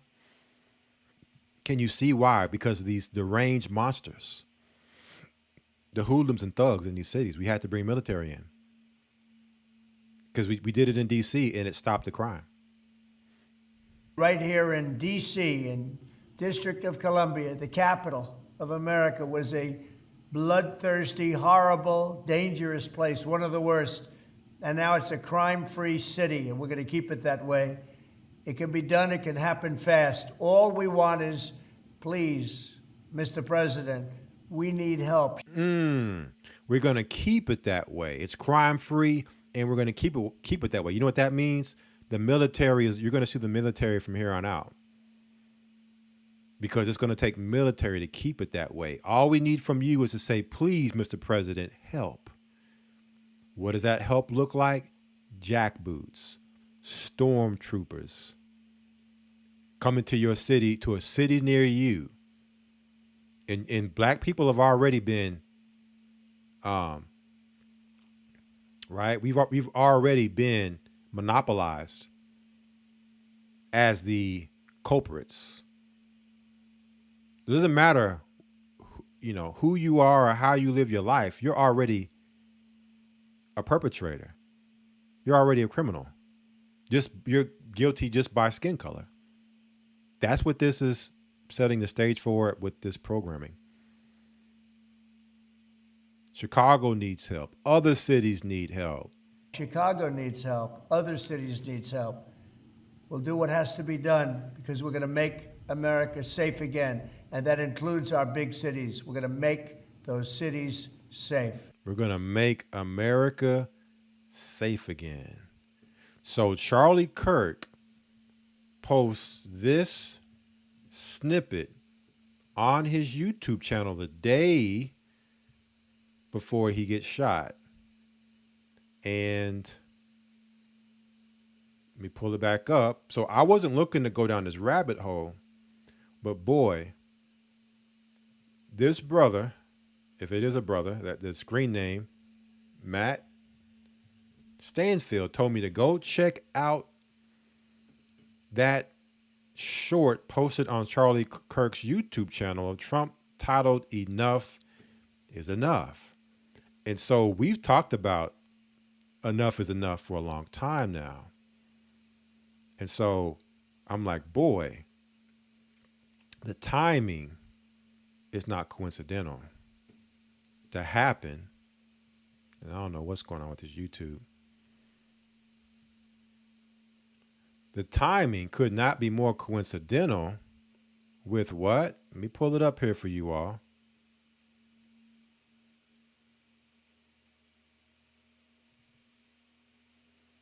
The Illuminati card game. Enough is enough. And what does it say? At any time, at any place, our snipers can drop you. Have a nice day. You have Trump's Face 2017. This card game was released 1995, 1996, said to have been in the works since the 70s, with a face that's very eerily similar to Trump. right? And dealing with sniper. And of course, we know that there was an alleged assassination attempt on Donald Trump, right, in 2024, where they said the bullet grazed the ear. And so now we're dealing with another shooter situation, another sniper. In this case, Charlie Kirk, where he's putting up Enough is Enough as a YouTube short the day before he dies. This is just the scratching and beginning of the rabbit hole, family. When we go down this rabbit hole, it's going to blow you away, right? It's going to blow your mind when we go down this rabbit hole. It's wild. So now, let's move forward. Let us move forward, and let me just make sure, because a lot I want to go through here, make sure I get the information appropriately and accordingly. So now, we all know that Charlie Kirk was said to have been shot on the next day after this event, stabbing event in D.C. The next day after he said enough is enough, he supposedly gets shot by a sniper, right? September 10th, the day after. But the coincidences don't stop there.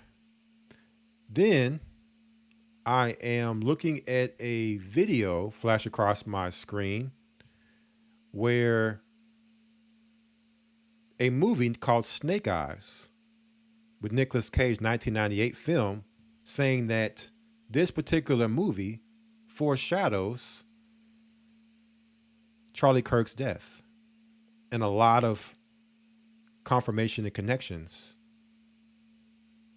right? So when I'm looking for a rabbit hole to go down, the only reason I would go down this rabbit hole is so that I can hopefully help people understand that these events are not real. Okay? These events are psyops and false flags. Only reason I would go down a rabbit hole such as this is to show that, not to figure out what's going on, because once it's a psyop, you can't take any of it to be true. So if you ask me, I would tell you that Charlie Kirk is on the same island with Epstein with his feet kicked up, drinking Mai Tais and Coronas. All right. That's what I would probably guess is going on with Charlie Kirk. But regardless, let's say it did happen. But understand, right, that Holly Weird is telling us something well in advance before it happened, that it was going to happen. And to get it this accurate means that it was planned one way or the other. So let's take a look at this movie Snake Eyes, because I had seen that 30 minutes later, Sister Koala had messaged me and said, hey, have you heard about this Snake Eyes situation going on? And I was like, you know what? I had just watched the video 30 minutes earlier, and you're sending me a new video now with someone talking about it. I said, yep, I'm on it. I said, that's how the spirit works. So I started to go down this rabbit hole, and I watched the movie, I think it was Wednesday night. Like, let me check out this Snake Eyes movie and do some more investigation on this movie. So here we have a 1998 movie, Snake Eyes. And let's take a look at Nicolas Cage here. Before we even get to going over this movie, let me see if I can find the image I'm looking for here. The poster for the movie Snake Eyes. They say a picture says 1,000 words. It's a lot we can take from this poster. It says, believe everything except your eyes. Believe everything except your eyes. So now, we're going to check out this movie, and we're going to look at the Wikipedia on this movie as well.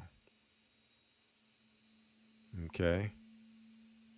So let's deal with this. Believe everything except your eyes. Let's come back over here. It says Snake Eyes is a 1998 American mystery thriller from the film directed and produced by Brian De Palma. We're going to get to Brian De Palma here in a moment, too. We're going to do it with this director and producer. The film stars Nicolas Cage as a detective investigating a political assassination at a boxing match in Atlantic City. So there's some key words here we need to be paying attention to. Assassination, political, boxing match, Atlantic City. Right? Let's see if we can tie some things in here. Donald Trump, Charlie Kirk, enough is enough with this Snake Eyes movie. This is gonna blow you brothers and sisters away. And I know a lot of you have already been watching a lot of this stuff, right? Hopefully we'll bring out some stuff that you haven't seen in regards to this movie, some points. The film was released and produced by Paramount Pictures. Remember that. Okay. Let's keep going down here. Here's the plot. Check it out. On a night in September, we're going to deal with that date here in a moment. During a tropical storm named Jezebel.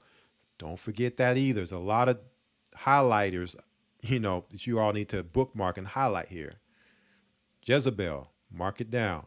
Corrupt and flamboyant Atlantic City Police Detective Rick Santoro attends a boxing match at the soon-to-close local arena between heavyweight champion Lincoln Tyler and challenger Jose Pacifico Ruiz. He meets up with his best friend since childhood, U.S. Navy Commander Kevin Dunn, who was working with the Department of Defense to escort Defense Secretary Charles Kirkland and arena director Gilbert Powell at the fight after a trip to Norfolk, Virginia.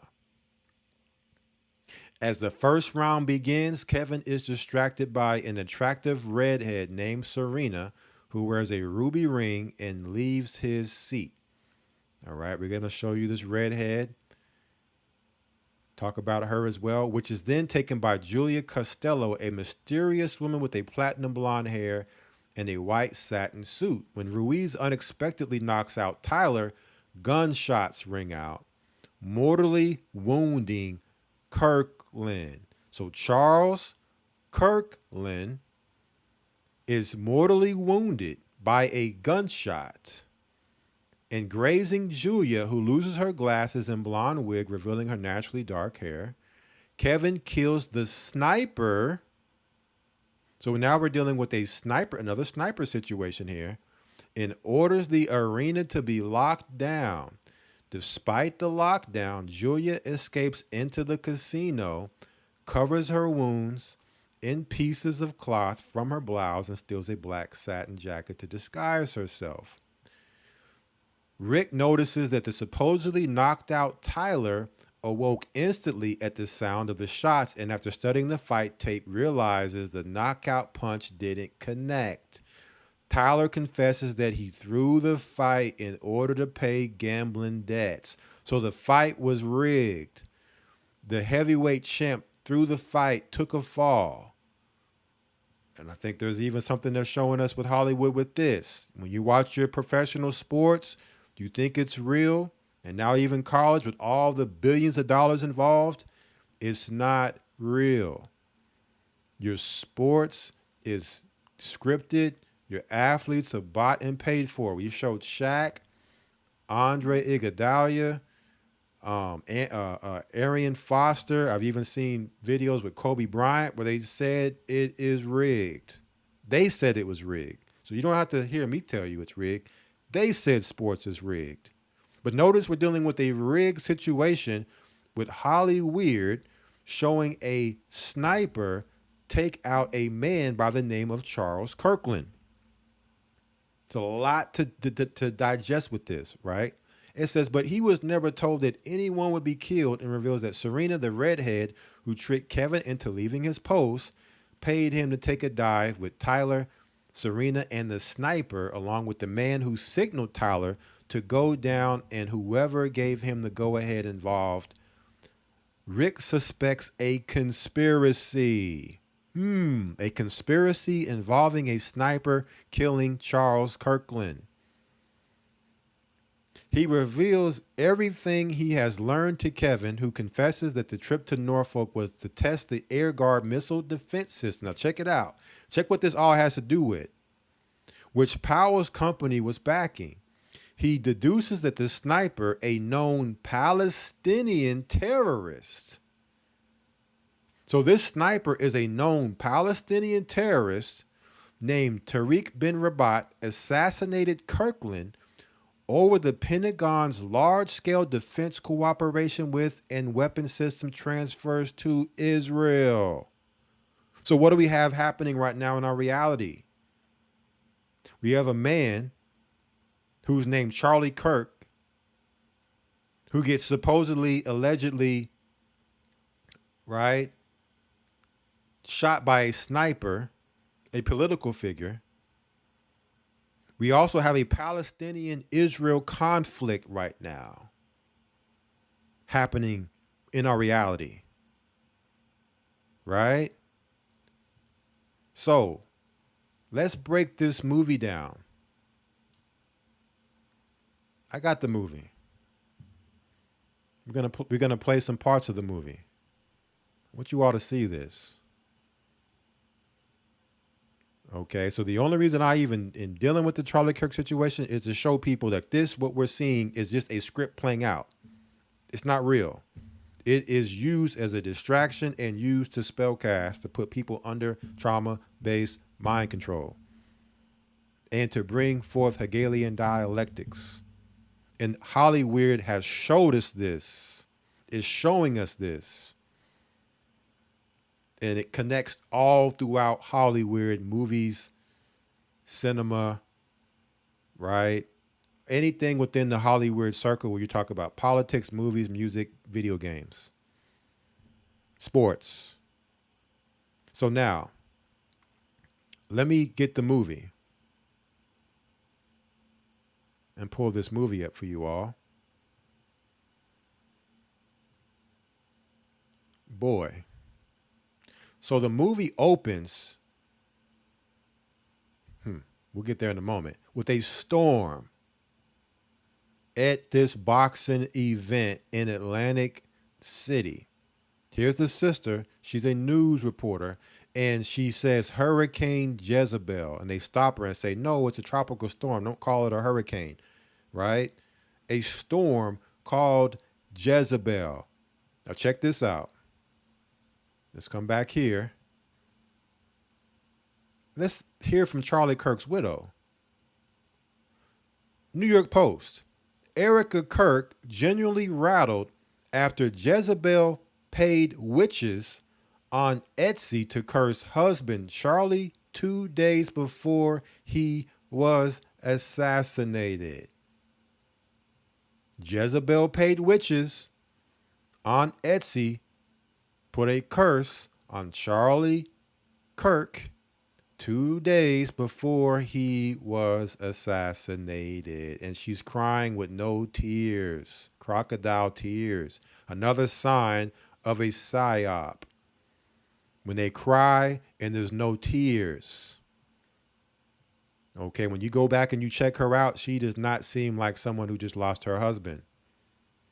Anyways, so Jezebel in the movie. So that's the first thing we see happening in this movie. What else do we see? Let's move forward in this movie timeline. All right, let me see where it's at. Here. So now, I had it a second ago. Let me see if I can get the screenshot back up here, or I'll pull it up because I took a picture. Here it goes.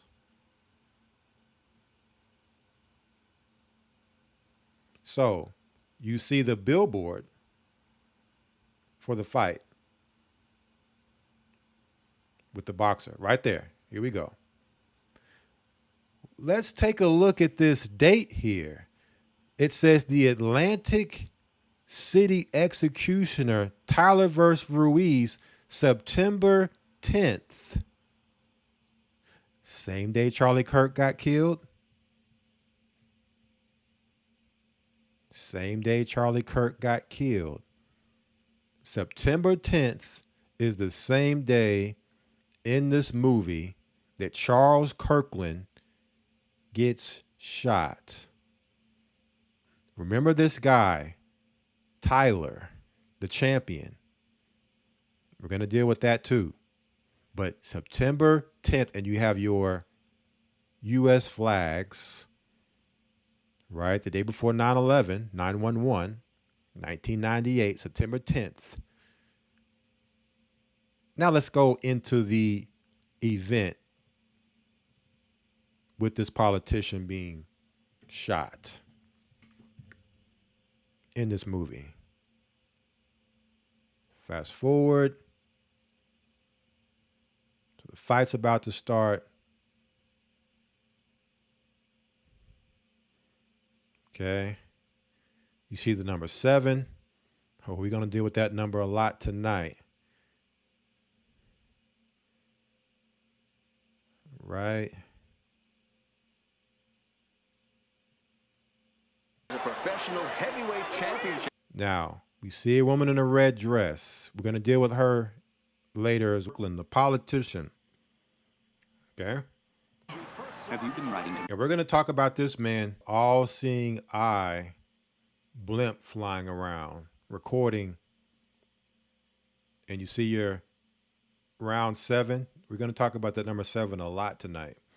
Kirkland gets shot in the neck by a sniper on September 10th, and 27 years later, political activist Charlie Kirk gets shot in the neck by a sniper on September 10th also.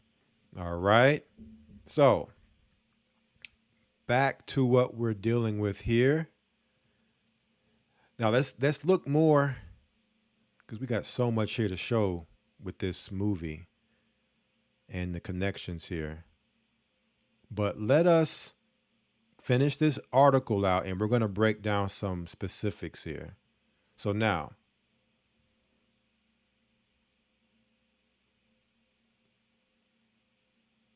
let's come down. And when you look at the cast and you find the actor, Joe Fabiani, we're going to deal with him too, who played the character. They don't call him Charles Kirkland. They call him Charlie Kirkland in this Wikipedia article. And here you have Charlie Kirk.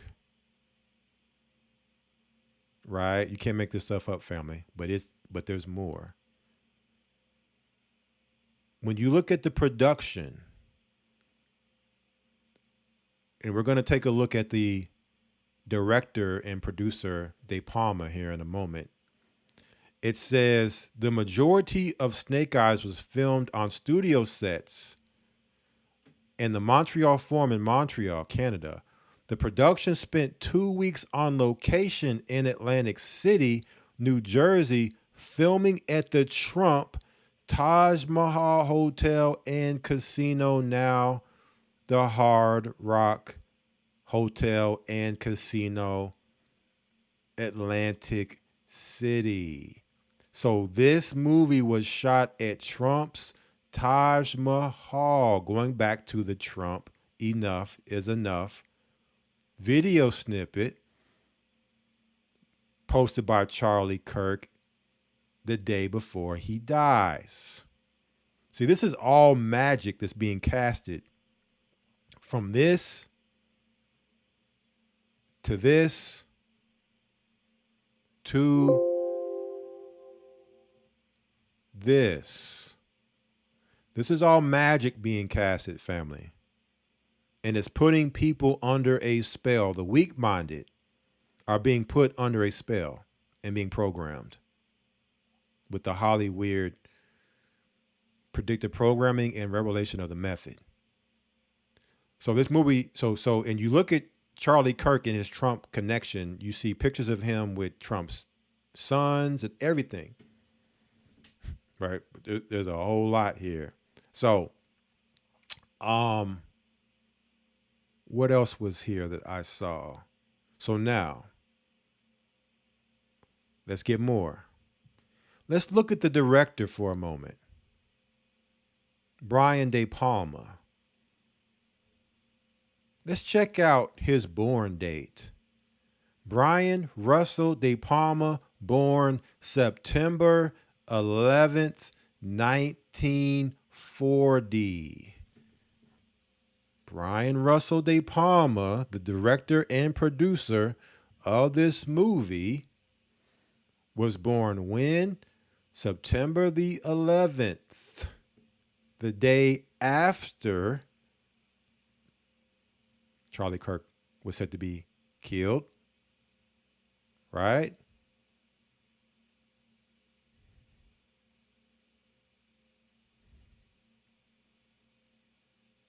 Coincidence? I think not. This is all Hollywood magic happening. This is all done. These people aren't just, brilliant geniuses that put these movies together. This is all sorcery. This is all magic. That the numbers mean something to these people when they're looking to cast their spells. It's all numerological magic, numerology. Now, let's come back here, and we're going to take a look at the actor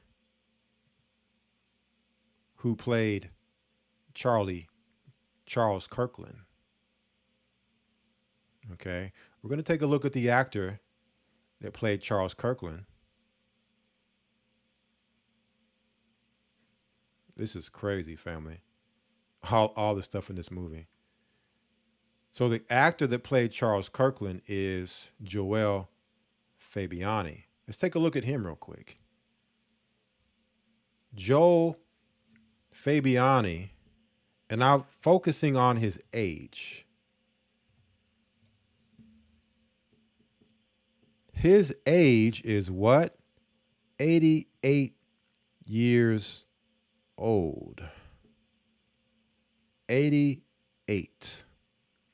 So he's 88 years old when Charlie Kirk gets killed.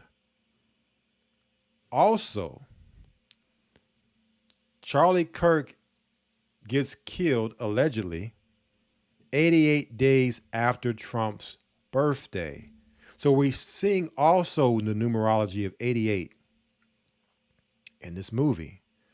Where else have we seen 88 in Hollywood?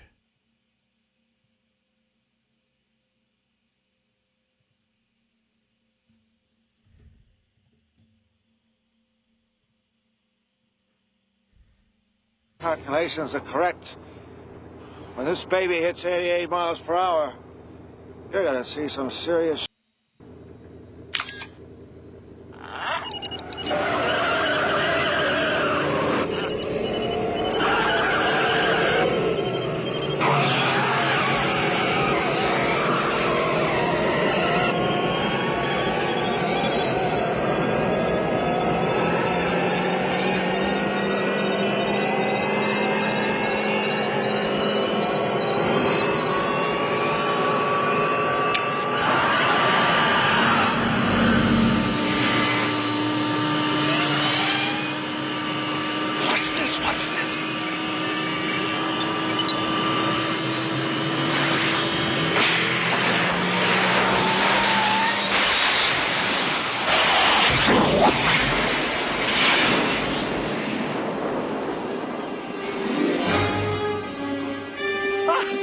What did I tell you?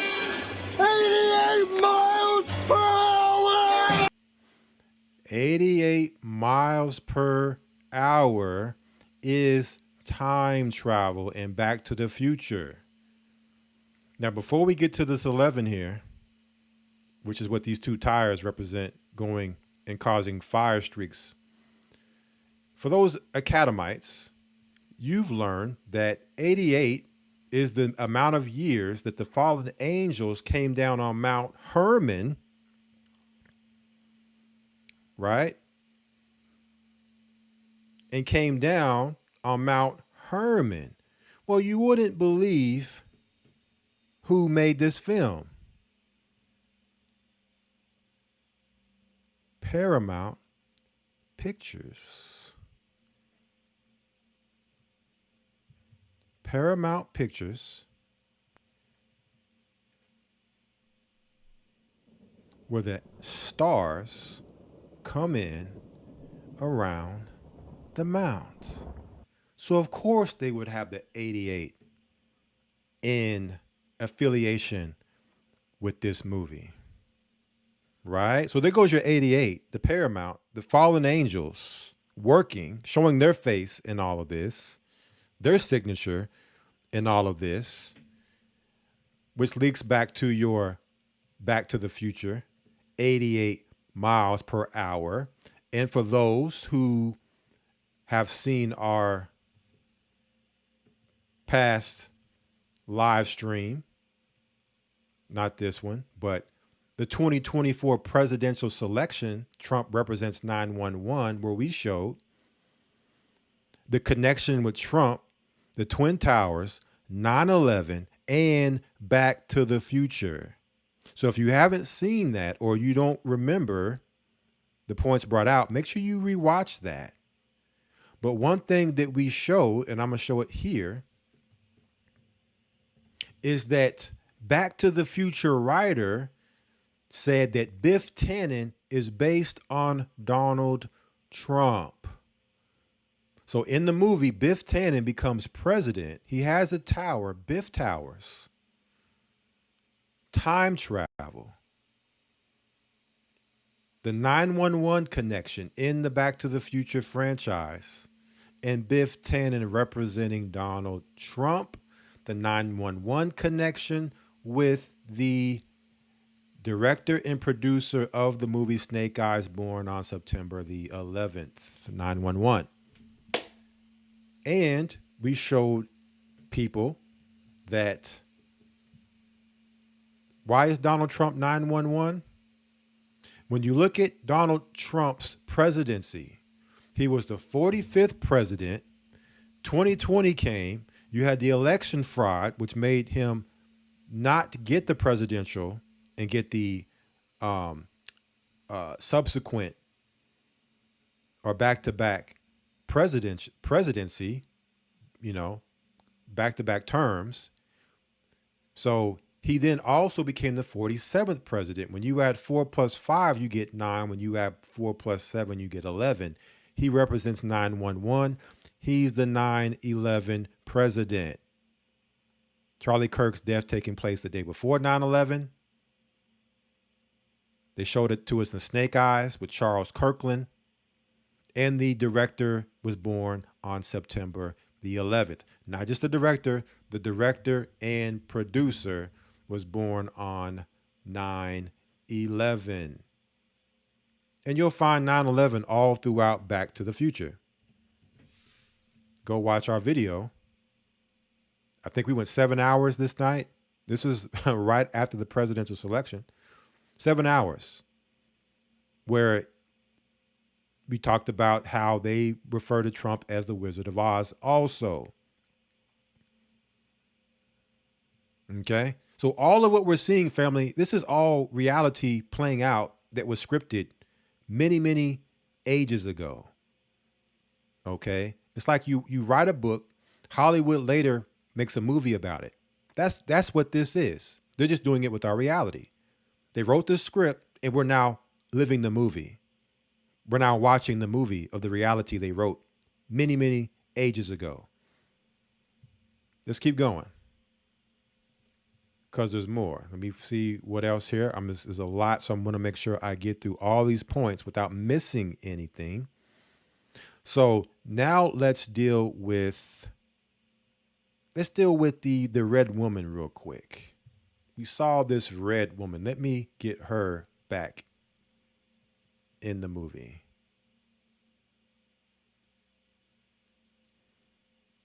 Okay. Because she's also a sign. A sign of what?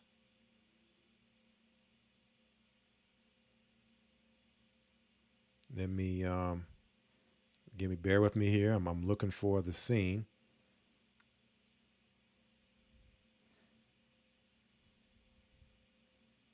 Okay, here we go. So, thank you. 88. He's 88 years old right now today. Okay. Charles Kirkland in the movie gets distracted by the woman in the red dress. I asked, where have we seen this woman before? Let's get it.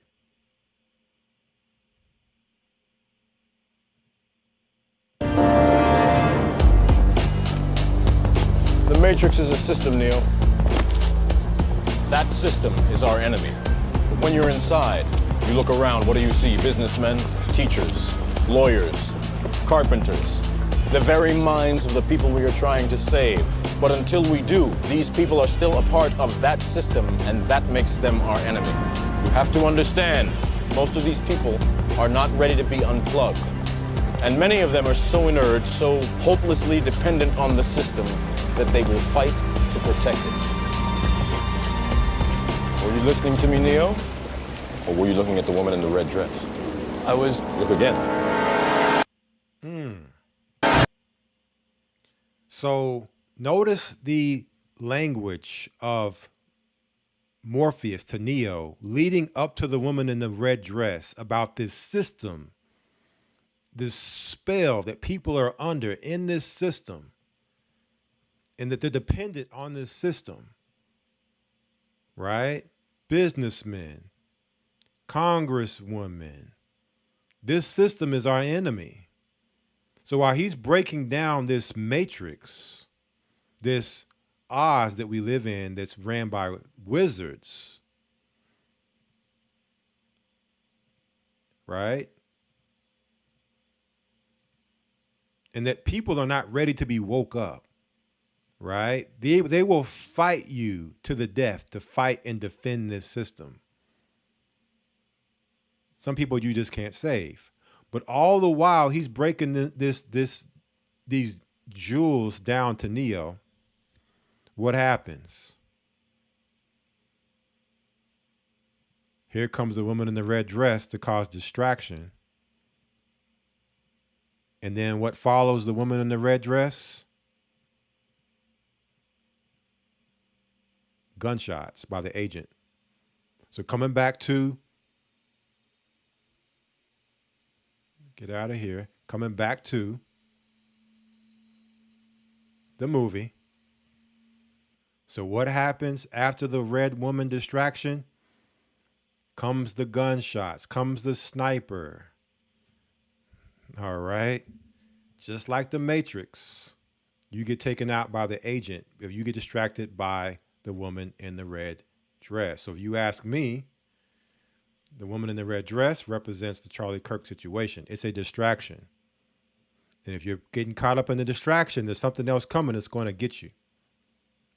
Right? So I don't get caught up in this Holly weird event productions they roll out that try to get everybody on board the trauma-based mind control train. Okay? It's very traumatizing. And you can get caught up in the spell cast from the trauma. That's how the mind job works by these sorcerers, by these wizards. So now, let's come back here. And there's a lot going on here. So now let's deal with this. Next part. We have Nicolas Cage with the hand sign. Very interesting hand sign here. Right? Where have we seen this hand sign before? right? Believe everything except your eyes. Where have we seen this? I know where a lot of people want to say they saw the hand sign, but we're going to show a place maybe where you aren't expecting the hand sign. How many of you all seen this? Charlie Kirk, and it says Charlie Kirk and Candace Owens flashing Illuminati hand signs. Oh, this is pretty damning. Controlled opposition, anyone? Now,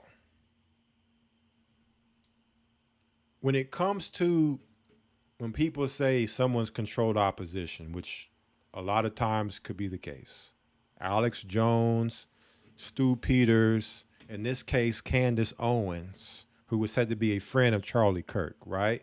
This is my thing. I'm not focused on the messenger, I'm focused on the message. So if Alex Jones or Stu Peters or Candace Owens were to bring something that's true, then I'll utilize the information they're bringing that's true. If they're saying something is false, then we'll correct that what they're bringing out that's not true. But I'm not going to focus on the messenger, because saying that they're controlled opposition, right, but they're bringing something true, focusing on the messenger, where does that leave you? It leaves you nowhere, right? It leaves you with nothing, right? So again, even Satan tells you the truth. And if he says the truth, if it's true, we'll acknowledge it as truth. It isn't a thing, well, because Satan's saying it, we're not going to acknowledge it's true or not because it's Satan. No. So our focus shouldn't be on the messenger per se, right? Alex Jones, Candace Owens, they bring a lot of information that's true. So I'm focusing on the information. Whether or not they control opposition or not makes me no different, because it doesn't change anything, right? Because I could have my opinion and say, yeah, I probably lean towards saying that they're controlled opposition. They could very well be, but it doesn't mean anything.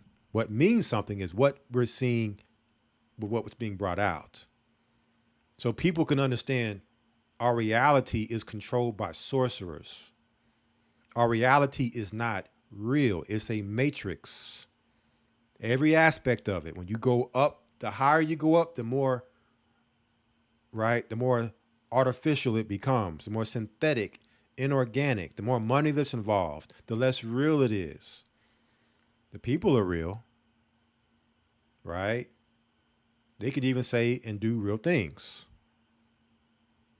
Doesn't mean that the narrative and the agenda is or is for our purpose.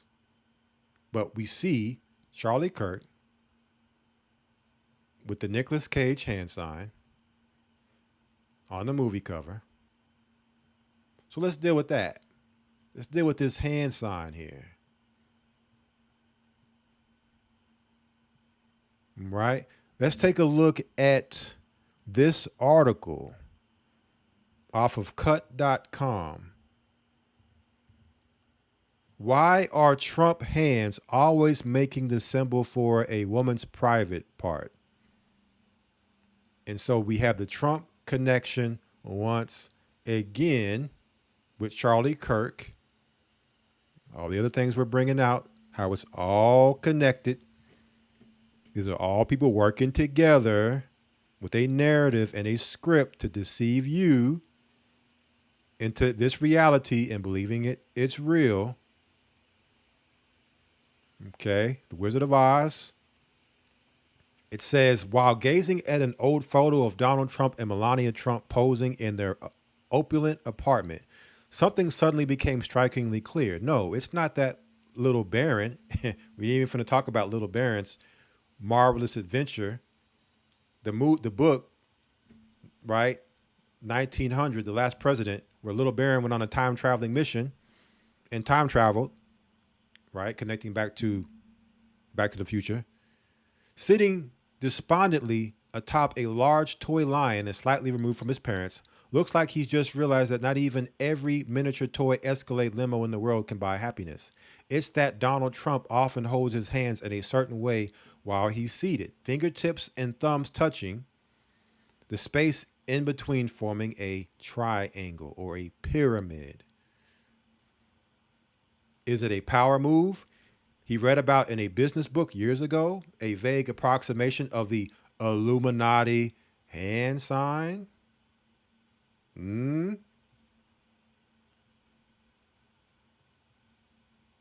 Charlie Kirk and Candace Owens flashing Illuminati hand signs? Is he trying to draw attention away from his tiny hands? Is it a woman's private part? Whatever it is, he does it constantly. Case in point. So here are all the time, not all the times, a lot of the times where there's pictures out there with Trump, and this is what when you see him sitting, he's got his legs spread open with this hand sign, and it's how he sits. Right? It's the female private part. The triangle pointing down, the triangle pointing up is the male member or the masculine. Right? It's the masculine. The female part, the female is pointing down, the male is pointing up. Right? So Donald Trump is probably most famous for this symbol than anyone else because he does it religiously. Right? It's one thing to do this and hold your hands this way. It's another thing to do this every time you get a chance and you lock your hands and you hold it that way forever. Okay? Very odd looking daughter of his. Not going to get into that tonight. Okay? And here you have actor Stephen Baldwin with Trump, and he's doing the hand sign in Hollywood. Right? Look, even when he's having a conversation, he's leaning over, his hands don't skip a beat from him holding that hand pose. Right? I mean, it's redundant at this point. And not only is it redundant, it's Masonic. So, wanted to show that. So we have Trump, Charles Kirkland or Charlie Kirk, Nicolas Cage, Snake Eyes. And we know Snake Eyes is crooked dice. Right? Believe everything except your eyes. And speaking of hand signs, I know someone mentioned this earlier. I did not see it in the Academy. So this is definitely something that just came through research. Erica Kirk makes hand gesture at Charlie Kirk's photo after hugging Trump. What does it mean? Hindustan Times. Erica Kirk went on stage after President Donald Trump's speech at Charlie Kirk's funeral service, only to be comforted by the 79-year-old who consoled her.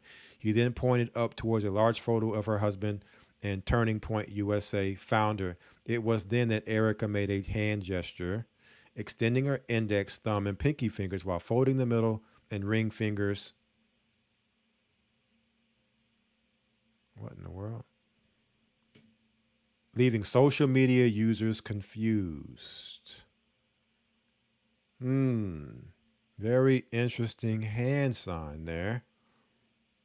One person asked Elon Musk's led XAI's bot Gocc to explain the gesture. This image shows President Donald Trump and Erica Kirk at Charlie Kirk's memorial service. She's making a hand gesture with index and pinky extended, which some interpret as 47, in support of Trump's presidency as the 47. Others see it as the rock on or horn sign, sometimes linked to various cultural meanings. It responded.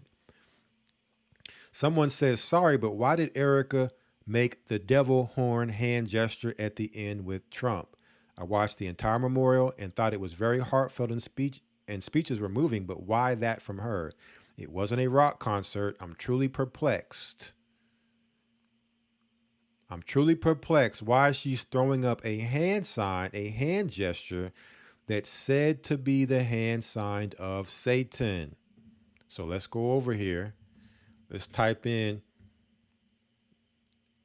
Anton Levy or LaVey, who was said to be the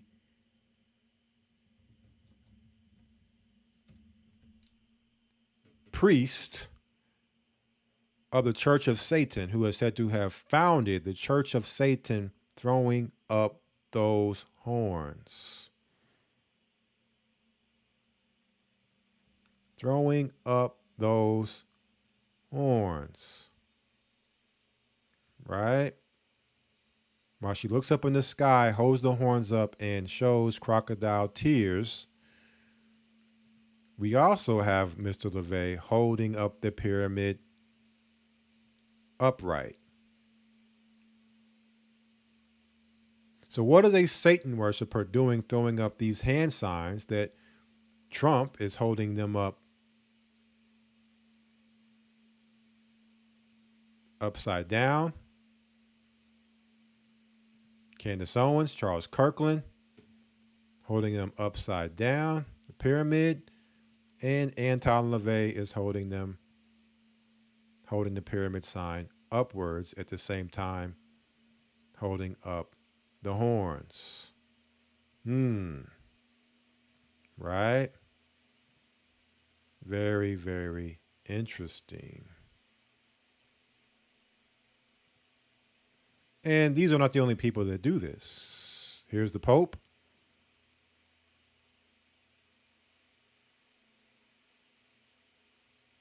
Right?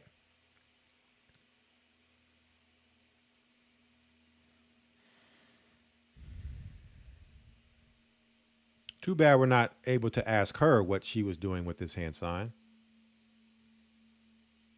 Right? These are sorcerers at work, family, casting spells, making you believe what you're witnessing is reality, is really happening.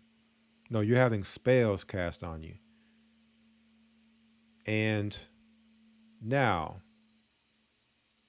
let's deal with this. Couple more things with this movie. We have this movie poster, which I found interesting. He's got 14,000 eyewitnesses and no one saw a thing.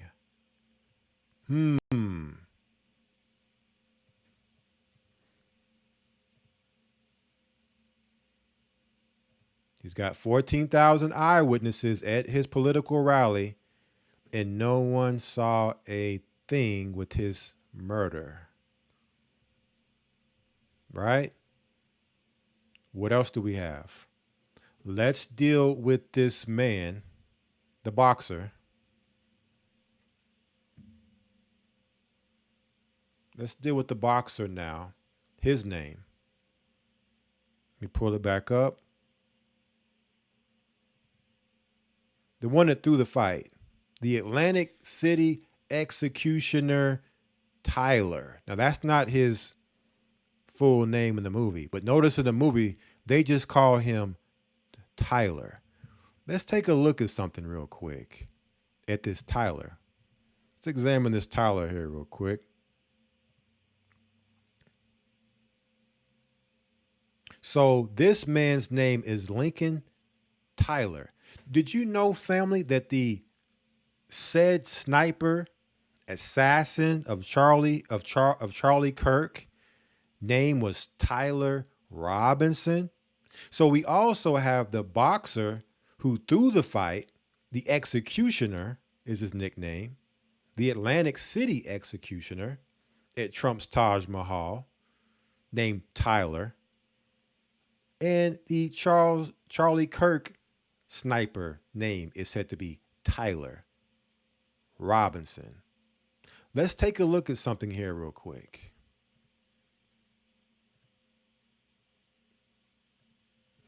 This is wild. You cannot make this up, family. Tyler, Masonic. Who is Tyler in Masonry?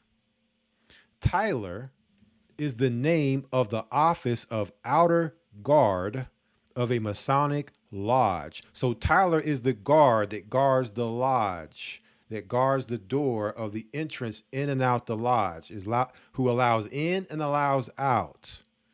Masonic lodges may meet in rooms in taverns and other public meeting places, and all lodges appoint a Tyler to guard the door from the outside against ineligible Masons or malicious or curious people, to check the eligibility of latecomers, and to ensure that candidates for ceremonies in the lodge are properly prepared. Although a junior officer of the lodge and often a highly experienced past master, he may often be considered akin to a sergeant. So what did we have also in here? I believe one of them was called a sergeant. I believe U.S. Navy Commander Kevin Dunn was also referred to as sergeant in this movie. But anyways, back to Tyler. He's the gatekeeper. So Tyler in the movie is the person who actually sets his distraction of taking a dive or taking the fall in the fight would open up for the sniper to shoot Charles Kirkland.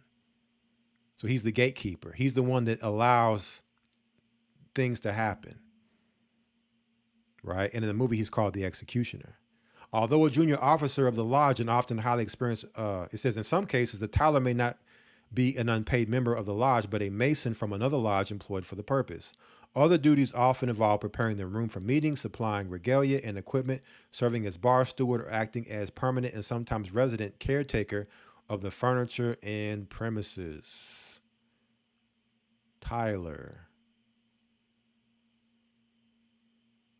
In some jurisdictions, the Tyler is appointed by the worshipful master, while in others he is elected by the members of the lodge. He is charged with examining the Masonic credentials of anyone wishing to enter the lodge and keeping unqualified persons from infiltrating Masonic meetings, and admitting only those qualified to attend the current business.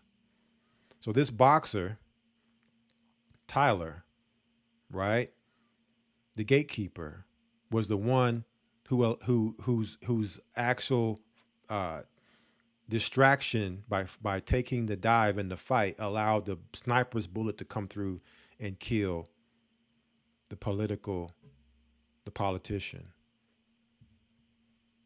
This is our free Masonic magic we're seeing happening here, family. This is an initiation and ritual into the trauma-based mind control to put people into the trauma, seeing the Charlie Kirk or hearing about the Charlie Kirk event,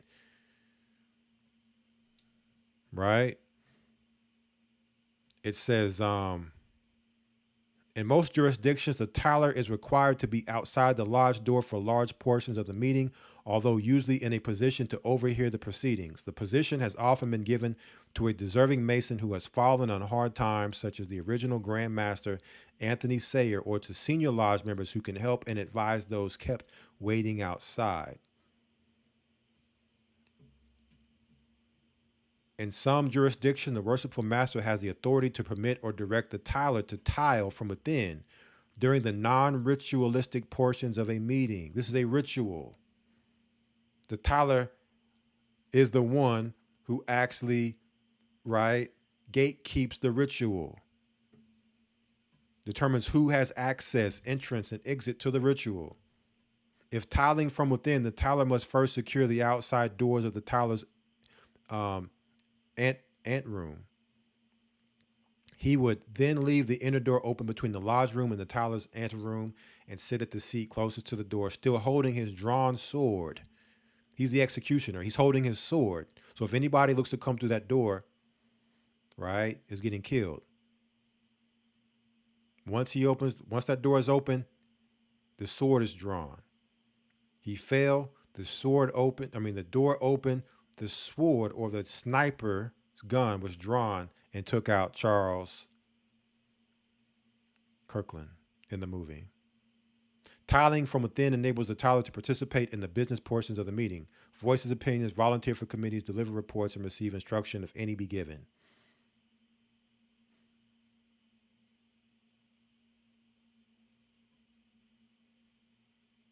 All right, so it's pretty clear what the tiler is in this situation, right? And again, if you cannot decipher the code within the matrix, it just looks like lines. So you'll see this in the movie and it'll just go right past you in the movie. But this is all subconscious predictive programming. Regardless if you consciously see it, it's in your subconscious. And now those masters, those powers of darkness that are operating in the event, you can't say that you didn't know because they showed you. Whether you realize it or not, you've seen the movie, we put the movie out there, right? In code. We're breaking the code down for you to brothers and sisters tonight. This is how they absolve themselves in their evil. Just like with the vaccine. Well, we didn't make you take it. We just made you think you had to take it by threatening you for your job. Telling you would lose your job. Putting the pressure on you. You're not going to be able to do this. You're not going to be able to do that. Ultimately, if you took the shot, that was your choice. They didn't make you do anything. See how the trauma-based mind control works? They lock the whole earth down. They run it 24/7 on the news cycles about some boogeyman disease out there, get you in a state of fear and trauma. Now when they come with the solution, everyone jumps on board the train to Solutionville to take part of the solution. That's how this works. Right? It's an initiation into the satanic brotherhood. So now that we've dealt with that, because we're going to deal with these Freemasons in a moment. That's where this is all leading us to. But let me make sure I'm not missing anything else in all of this before we move forward. So now let's deal with this. Now that we've dealt with the movie, because we pretty much have exhausted a lot of most of what the movie has to do. Here we have the Illuminati card game. The second bullet. Because it's all this bullet talk with Charlie Kirk. And this should pretty much obliterate this whole Charlie Kirk narrative. Okay? This whole thing should be finished and done. For anybody believing what you are witnessing is real. We have a video here. Shout out to Deacon Azaniah for sending me this video. A 30-6, which is what Charlie Kirk was said to have been shot with. Before we show this video, let me first do something here. Let me grab something. I forgot to grab this in my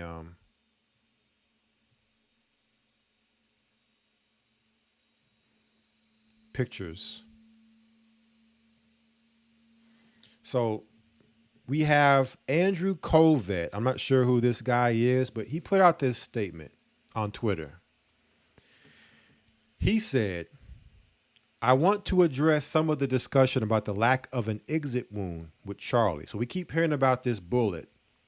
This whole bullet situation isn't making sense about how they're saying it. It was a 30-06, which is used for hunting big game, right? Moose, bears, elk is what was used to shoot, allegedly, Charlie Kirk in the neck.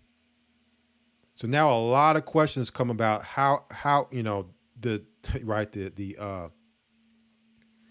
actual physics of this isn't making any sense. So there's a lack of an exit wound with Charlie. I'm usually not interested in delving into most of this kind of online chatter, and I apologize, this is somewhat graphic, but in this case, the fact that there wasn't an exit wound is probably another miracle, and I want people to know. I just spoke with the surgeon who worked on Charlie in the hospital. He said the bullet absolutely should have gone through which is very, very normal for a high-powered, high-velocity round. I've seen wounds from this caliber many times, and they always just go through everything. This would have taken a moose or two down, an elk, etc. So this is the gun they're saying was used to shoot Charlie Kirkland. Okay. And moose can get up to almost a ton, almost 2,000 pounds in weight. Right? Charlie Kirk was probably $150 soaking wet, right? With a t-shirt on. But it didn't go through. Charlie's body stopped it. So they're telling us that the bullet didn't go through his neck, per the coroner. Right? Per the surgeon. His body stopped the bullet. We're going to challenge this in physics here in a moment. I mentioned to his doctor that there were dozens of staff, students, and special guests standing directly behind Charlie on the other side of the tent, and he replied, "It was an absolute miracle that someone else didn't get killed." See, because this type of bullet is the type of bullet that hits and keeps going and runs through everything. So they're telling us his neck stopped the bullet, which would have caused others to get killed by that same bullet.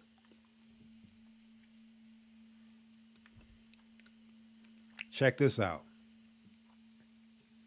It says his bone was so healthy and the density was so impressive, so impressive, that he's like the man of steel. Right? It should have just gone through and through. It likely would have killed those standing behind him too. In the end, the coroner did find the bullet just beneath the skin. Even in death, Charlie managed to save the lives of those around him. Remarkable, miraculous. So they're telling us that a .30-06 bullet, which is used to hunt moose and bear and go through them, his neck stopped the bullet and saved lives. So he's the man of steel now. Superman. Let's challenge this. Let us now challenge this with a video. 30-06 verse ballistics jailhead. Let's see what happens when a 30-06 bullets hits a replicated head. Okay, with skull and everything. We know it hit his neck. So what would you think would be have more stability and strength? Someone's neck or someone's head with the actual skull in it? Now, this video was filmed 5 years ago. This person did this 5 years ago. Is it hard to understand? All right. Not sure why that did that. So we're going to watch this, and this guy had no idea what he was recording would play such a big part in putting this whole event to bed as being fake. So today on Dual Liberty Firearms, we're going to be showing you what a 30-06 does to a ballistics gel skull. So we have a realistic human head here made with ballistics gelatin and a resin skull, and it's got a filling in there, so hopefully you'll be able to see what happens.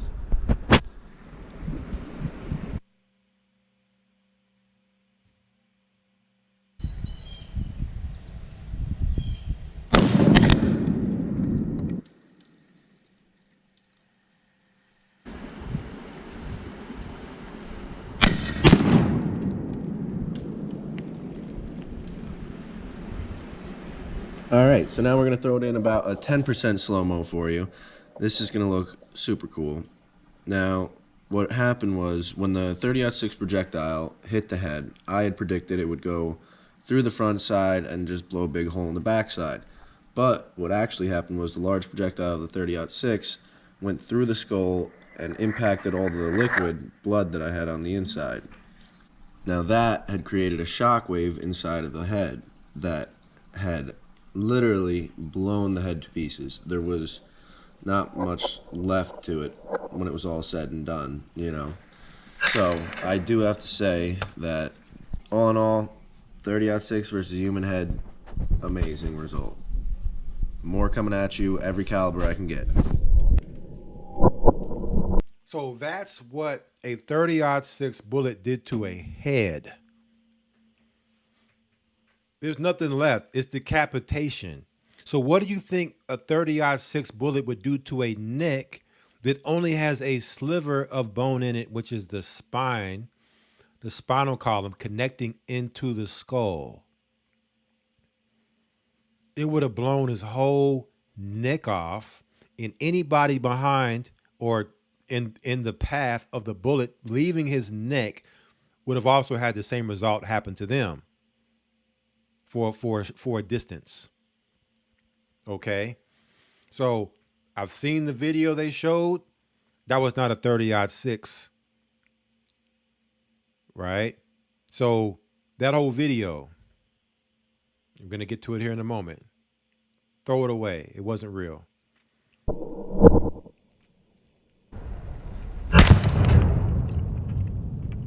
See that?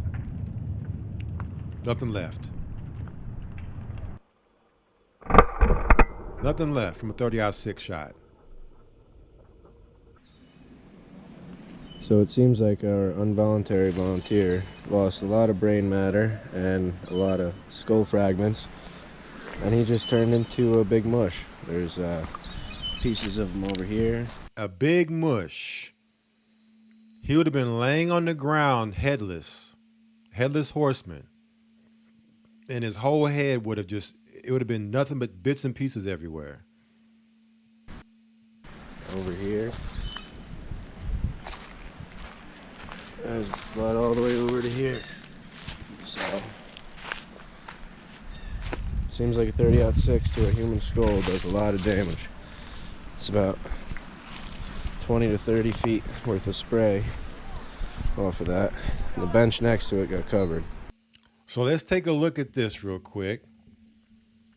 What did the movie tell us? They told us something in the movie. Believe everything except your eyes. See, they warned us before you even watched the movie. Right? Snake eyes. And we know who the serpent or the snake is. And how many of you all are familiar with Edgar Allan Poe, the playwright? What did he tell us? Believe only half of what you see and nothing that you hear. 1800, 19th century playwright, I believe. He was 1800s. Edgar Allan Poe. Believe only half of what you see and nothing that you hear. And we're living in a world of AI. So you can't believe, like Nicolas Cage said in the movie poster, believe everything except your eyes. What you're seeing isn't real. And so maybe y'all can help me explain this one. June 23rd, 2014, Charlie Kirk, Twitter. Did I just get shot by an AR-15? Feels like it. Now, how many of you brothers and sisters have ever went on social media and talked about getting shot by a gun? Probably nobody. So that's a very strange thing to say. Right? That's a very strange thing to say, but not so strange based upon the reality and what we're seeing, what we're being shown predictably through the programming. Right? What else do we got here? What else do we got here? I think we've covered majority of what we wanted to cover here.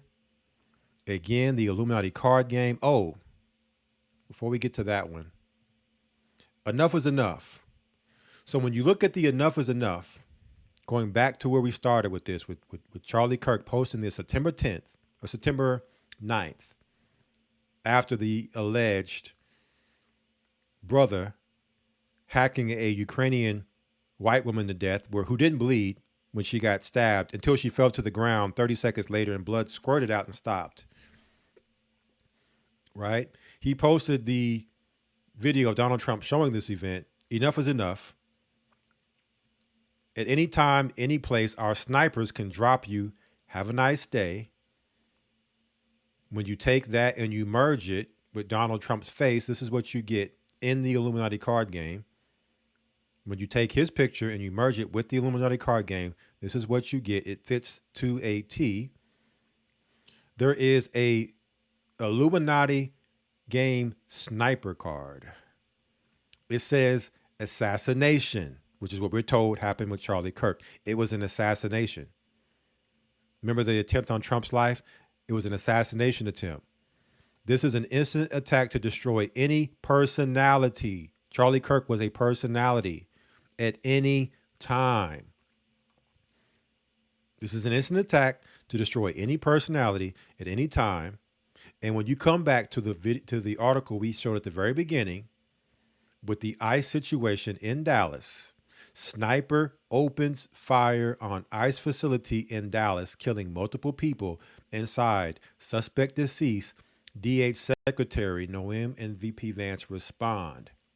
So what are we seeing now? We're starting to see, not that. You go back. Snipers. And so what I believe in all of this, we're going to continue to see these sniper events. And I said this probably a day or so after the Charlie Kirk situation was going on, the event. I said, you know where this all ends? This all ends with this right here. Except they'll tell you that it was a success. You're going to see sniper events, right, on civilians, other politicians. It's going to lead with them telling us that Donald Trump has been assassinated. Enough is enough. And you're going to continue to hear them say enough is enough. And you're going to see blacks, you're going to see whites, you're going to see nation against nation, civil war. We talked about the video game Shattered Union. For the sake of time, I can't go into that tonight. I would like to go into that to show how that also lines right up with everything else we're talking about.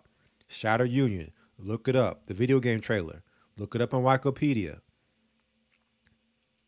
Okay, they've showed us this script in many, many places. And we're seeing it play out in our reality like a movie. Right? Like a movie. And when you go back to the Illuminati card game, released 1995-96, they showed the Twin Towers taking us back to 9/11 and the Pentagon get hit.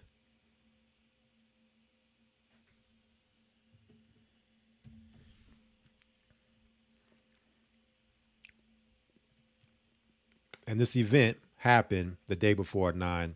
The Charlie Kirk situation, the event happened the day before 9/11. With the director and producer of Snake Eyes born on that day. Now we have a video. Reese report. It says magical spells for the masses.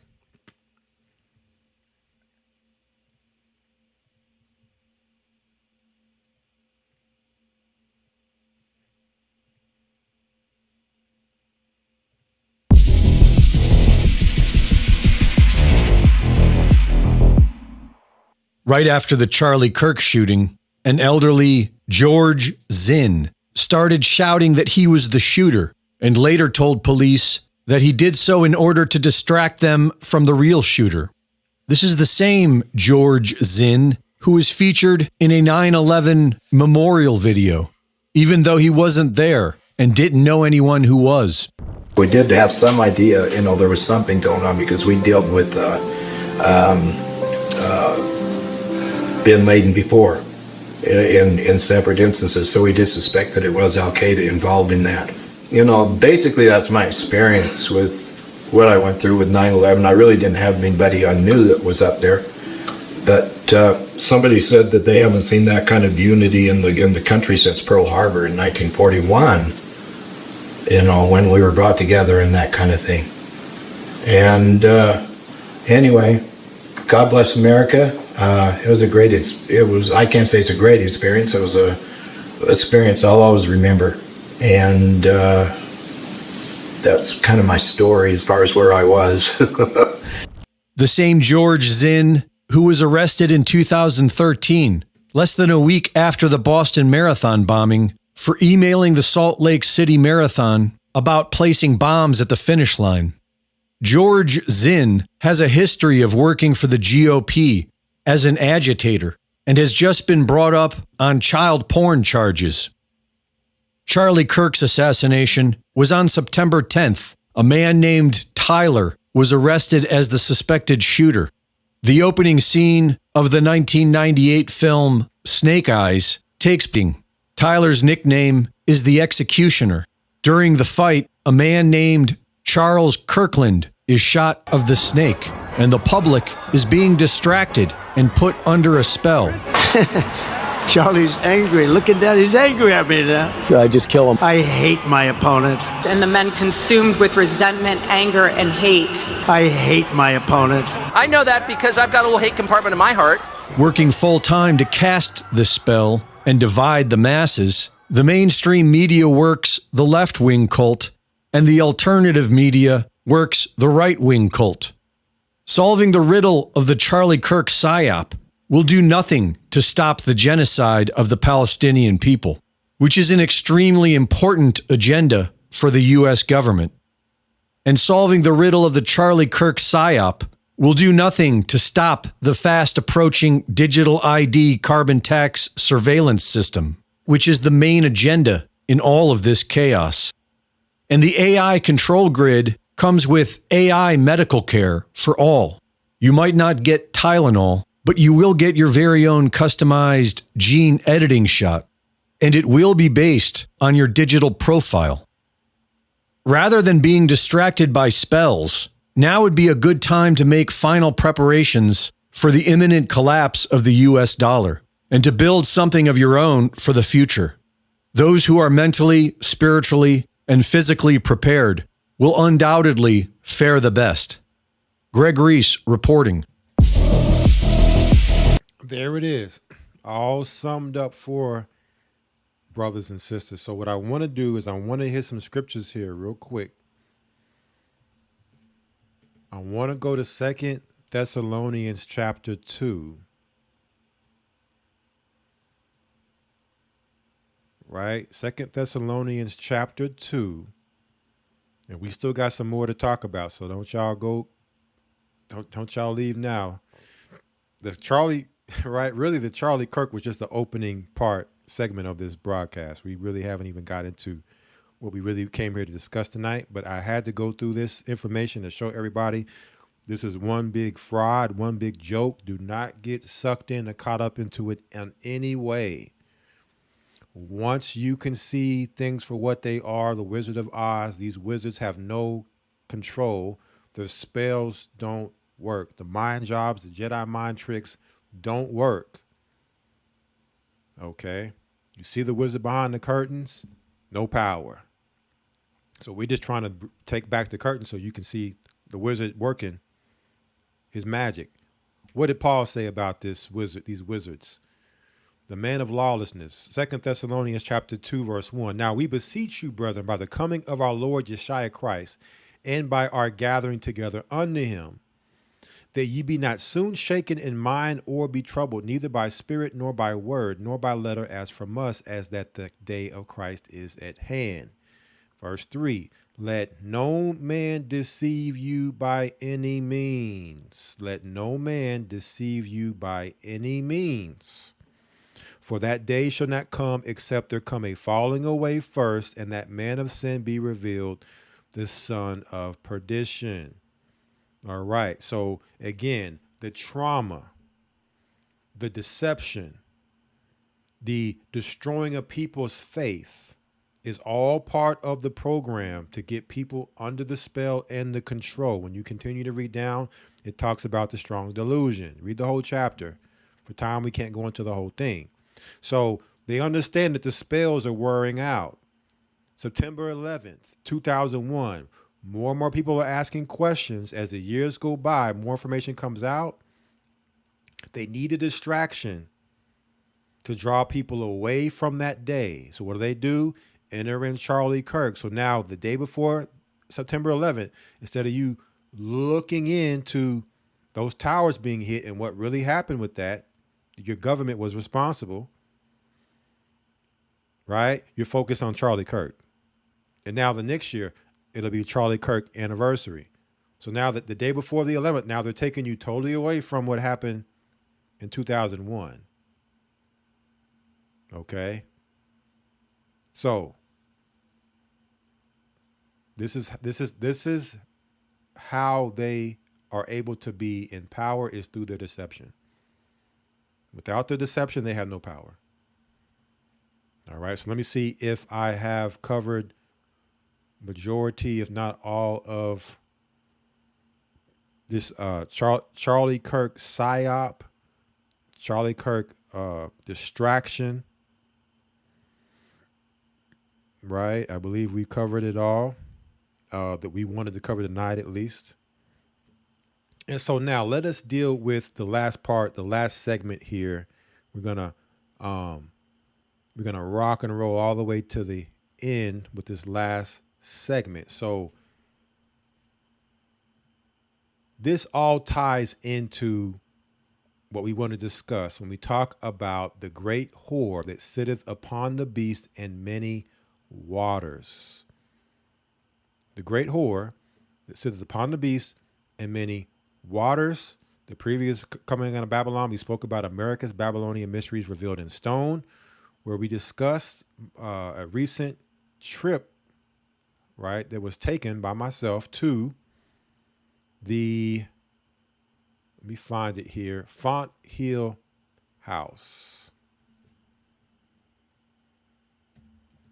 Right? The Font Hill House in PA.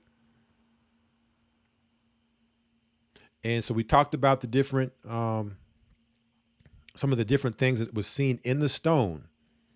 Babylonian, in the stone, in this castle. One of the things we talked about, you don't get no more Babylonian than talking about Belshazzar.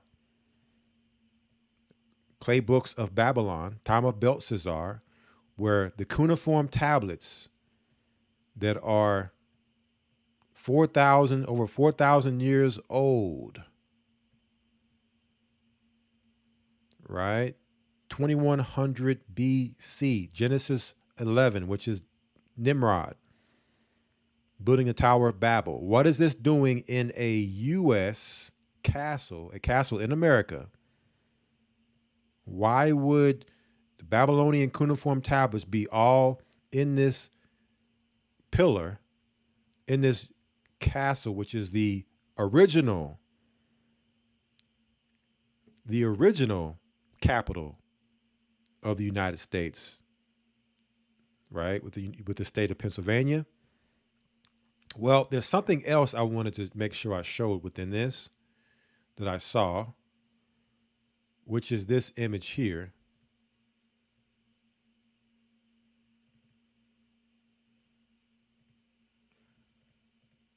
This image here. What do we have? We have a woman figure almost looking like a transsexual, right? Woman figure, and we see a globe that says Atlantis on the globe. And then you have the serpent, this woman riding this beast or this serpent with Atlantis. Now, we talked about it. We have our Coat of Baal map here. And so really, you really want to understand the world, you have to go back to the beginning. If you don't understand the beginning, you're not going to understand what's going on in this world. The reason they have all this evolution and millions of years of the Big Bang and all this stuff, that the world is millions of years old and all this, because it throws you totally off with understanding what's going on. The only way you're going to understand is under the Bible narrative, with teachers that can teach you the Bible, right, in its proper context, rightly dividing the word of truth. So, brothers and sisters in our church, y'all are kind of spoiled, right? You have, this church, I'll tell you, when it comes to the academy, breaking the Bible and history down, right? Our live streams where we break down this reality and break it down so that you understand what's going on in our reality. You're not going to find that anywhere else. Like, you show me where else where somebody's breaking it down on the biblical side and, right, from a reality standpoint, showing you, right, the powers of darkness plans, their writings, their books, and showing you how it all lines up with the Bible, right? And you have somebody that does it on one side or the other, but not typically both sides. So anyways, here on our Coat of Baal map, it starts with the fall of Atlantis, which was the city before the flood happened, the grand city of the Nephilim and the fallen angels. We talked about the 88. We talked about the angels that came down on Mount Hermon, Paramount. Then the flood came. From there, they tried to build this city back through the Tower of Babel under Nimrod.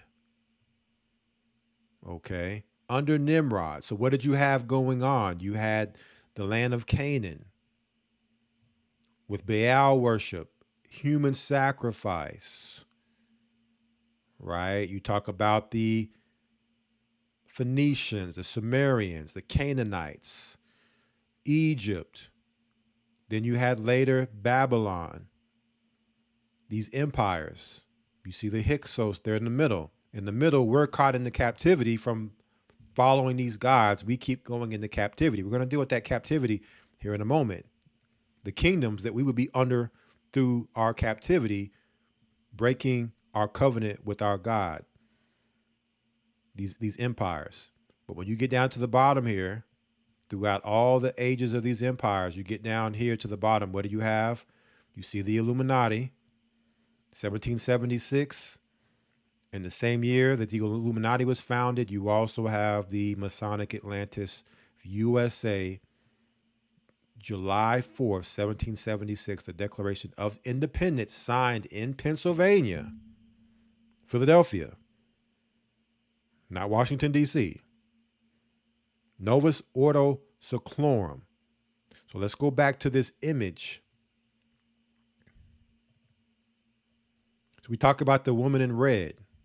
We're going to talk about her, the distraction, right? The great whore that rideth, that sitteth upon the beast and many waters. We're going to break this down. So this is what I was looking at in this castle. I mean, it was profound. Just if you can decipher their code in their archaeology, their movies, even in their writings and their books, they tell you, they have to tell you, right? Because by them telling you, they're absolved. So let's come back to the Bible now. Let's come back to the Bible to talk about this great whore. So we're going to go to, in order to understand the great whore, we must first start in Daniel chapter 7, right? Because what we're seeing happening in our reality is all the workings of this whore. So Daniel chapter 7, we're going to deal with the captivity of Israel through these empires. So it says here, Daniel's visions of the four beasts. What is a beast? A person may ask. When you come down to Daniel 7 and 23, it says, Thus he said, the fourth beast shall be the fourth kingdom upon earth, which shall be diverse from all kingdoms, and shall devour the whole earth, and shall tread it down and break it in pieces. So the fourth beast is the last beast or empire or kingdom before Christ would return. So therefore, if it's the last beast, we must identify and understand this beast. Okay. And if we understand we're living in the last days, then we understand we're living under this beast. Right? So now, coming up here,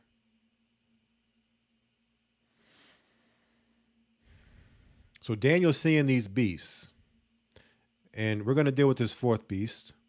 Join the academy. You want to learn more about all the other beasts, right? And more,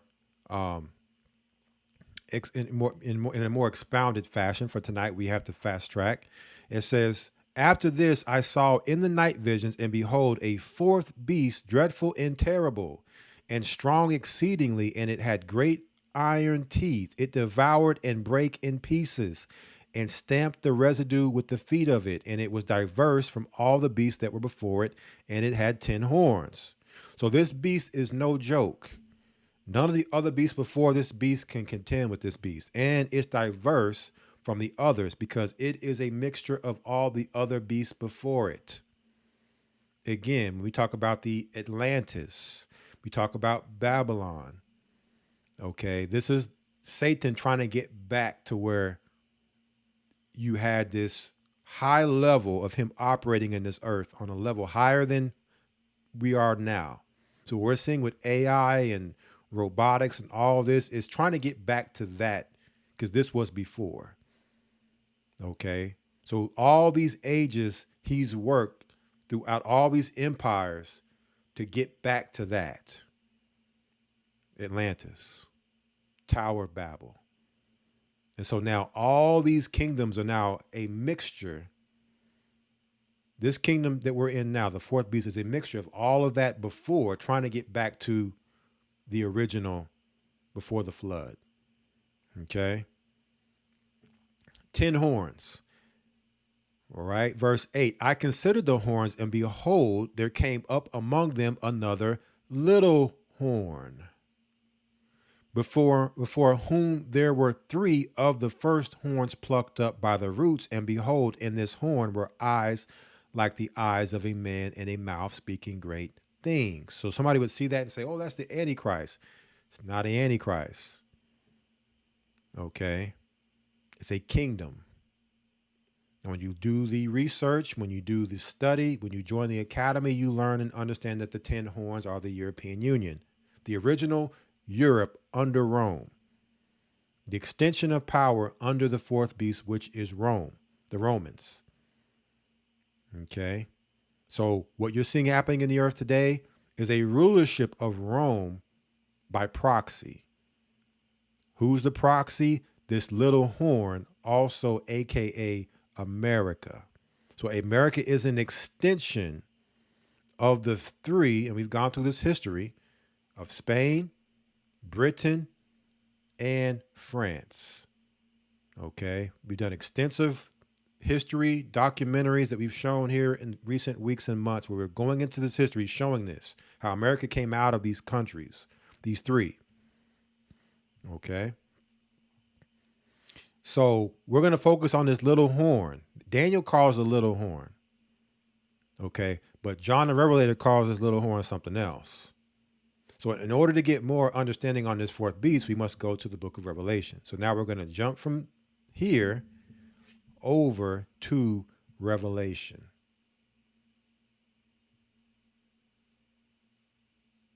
Right? Revelation chapter 13. So this fourth beast in Revelation 13, John the Revelator is looking at this beast as 2 beasts in one. Okay. So, but Daniel's seen this fourth beast. He didn't break it up into 2 beasts like John is. He just seen the one. Okay. He considered all the Roman Empire. But John basically is speaking about the first beast that fell and arose a second beast that was basically the image of the first beast, which is the fourth beast of Daniel. Now let's look at this here. Revelation 13:1. It says, "And I stood upon the sand of the sea and saw a beast rise up out of the sea, having 7 heads." Right? We want to focus on the 7, that number 7, right? They showed that number 7 in the movie Snake Eyes, right? Very, very key, this number 7. 7 heads and 10 horns. So this is the same beast that Daniel saw. Remember the 10 horns? And out of the 10 horns came the little horn. It says, "And upon his horns 10 crowns," because these 10 horns represent 10 kingdoms. "And upon his heads the name of blasphemy." Verse 2, "And the beast which I saw was like unto a leopard." Okay, that's the Persians. When you read Daniel, that was the second beast. "And his feet," the leopard is the Grecians, excuse me. The leopard is the Greek Empire, which is the third beast of Daniel. "And his feet were as the feet of a bear." The bear is the Persians. That's the second beast in Daniel. "And his mouth as the mouth of a lion," which is the first beast, which is the Babylonian Empire.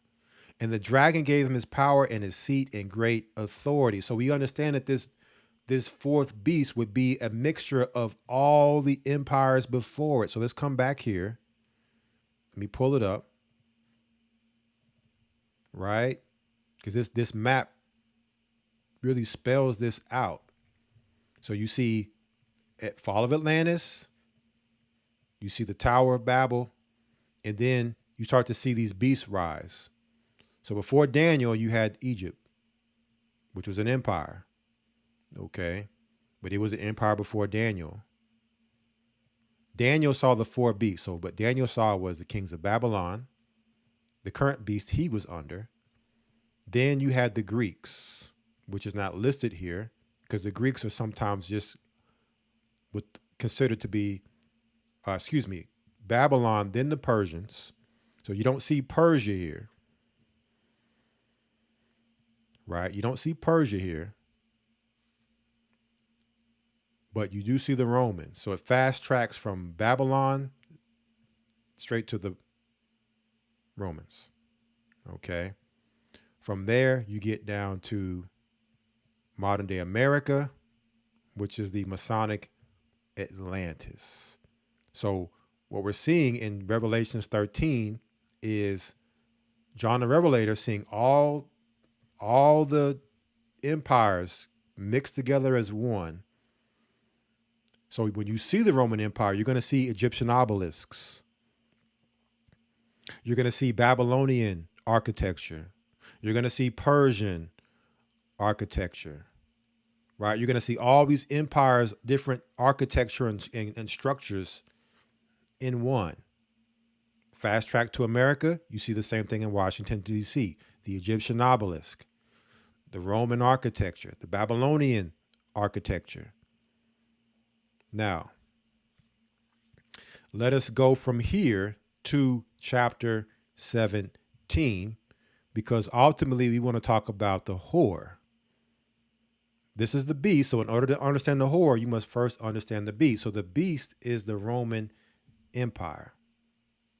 Come back here, right? Before America, you had the Roman Empire. So this is the beast we're under right now. And through this Roman Empire, you had a little horn come out of the 10 horns of the Roman Empire. And that little horn is America, an extension of the original fourth beast. Okay? The extension of the original fourth beast. Now, Revelation 17.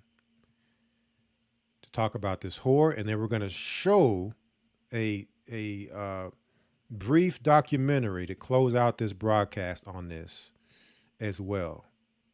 It says the great prostitute and the beast. So this prostitute or this great whore is separate from the beast. She's not the beast. But let's look at her relationship with this beast. Verse 1 says, and there came one of the 7 angels which had the 7 vials. There was that number 7 again. And talked with me, saying unto me, come hither, I will show unto thee the judgment of the great whore that sitteth upon many waters. See that? There's a great whore that sits upon many waters. We're going to break those waters down here in a moment. Verse 2, with whom the kings of the earth have committed fornication, and the inhabitants of the earth have been made drunk with the wine of her fornication. So we just talked about a lot of the wine just now, going through this whole situation, all these sorcerous events happening right now, right? Talked about this movie, Snake Eyes. This is the sorcery, right? This is part of the sorcery that the whore is putting out. The whole world is drinking from this cup of sorcery, right? All these things we're talking about. The sorcery of the whore, this magic that she's using, right? This magic that she's using to cast spells on the whole world. If the whole world is getting spells casted on, what spell are the citizens under of this great of this place that this great whore inhabits? Who would be more drunk? The citizens, right? Or the world inhabitants? The people that are living in the belly of this beast, right? Let's come back here. Verse 3, so he carried me away in the spirit into the wilderness, and I saw a woman sit upon a scarlet colored beast, a red beast, full of names of blasphemy, having 7 heads and 10 horns. So again, there goes that 7, there goes the heads, and the 10 horns. Let's look at this woman. Verse 4, and the woman was arrayed in purple and scarlet color, and decked with gold and precious stones and pearls, having a golden cup in her hand, full of abominations and filthiness of her fornication. So this woman, decked out, right? Scarlet.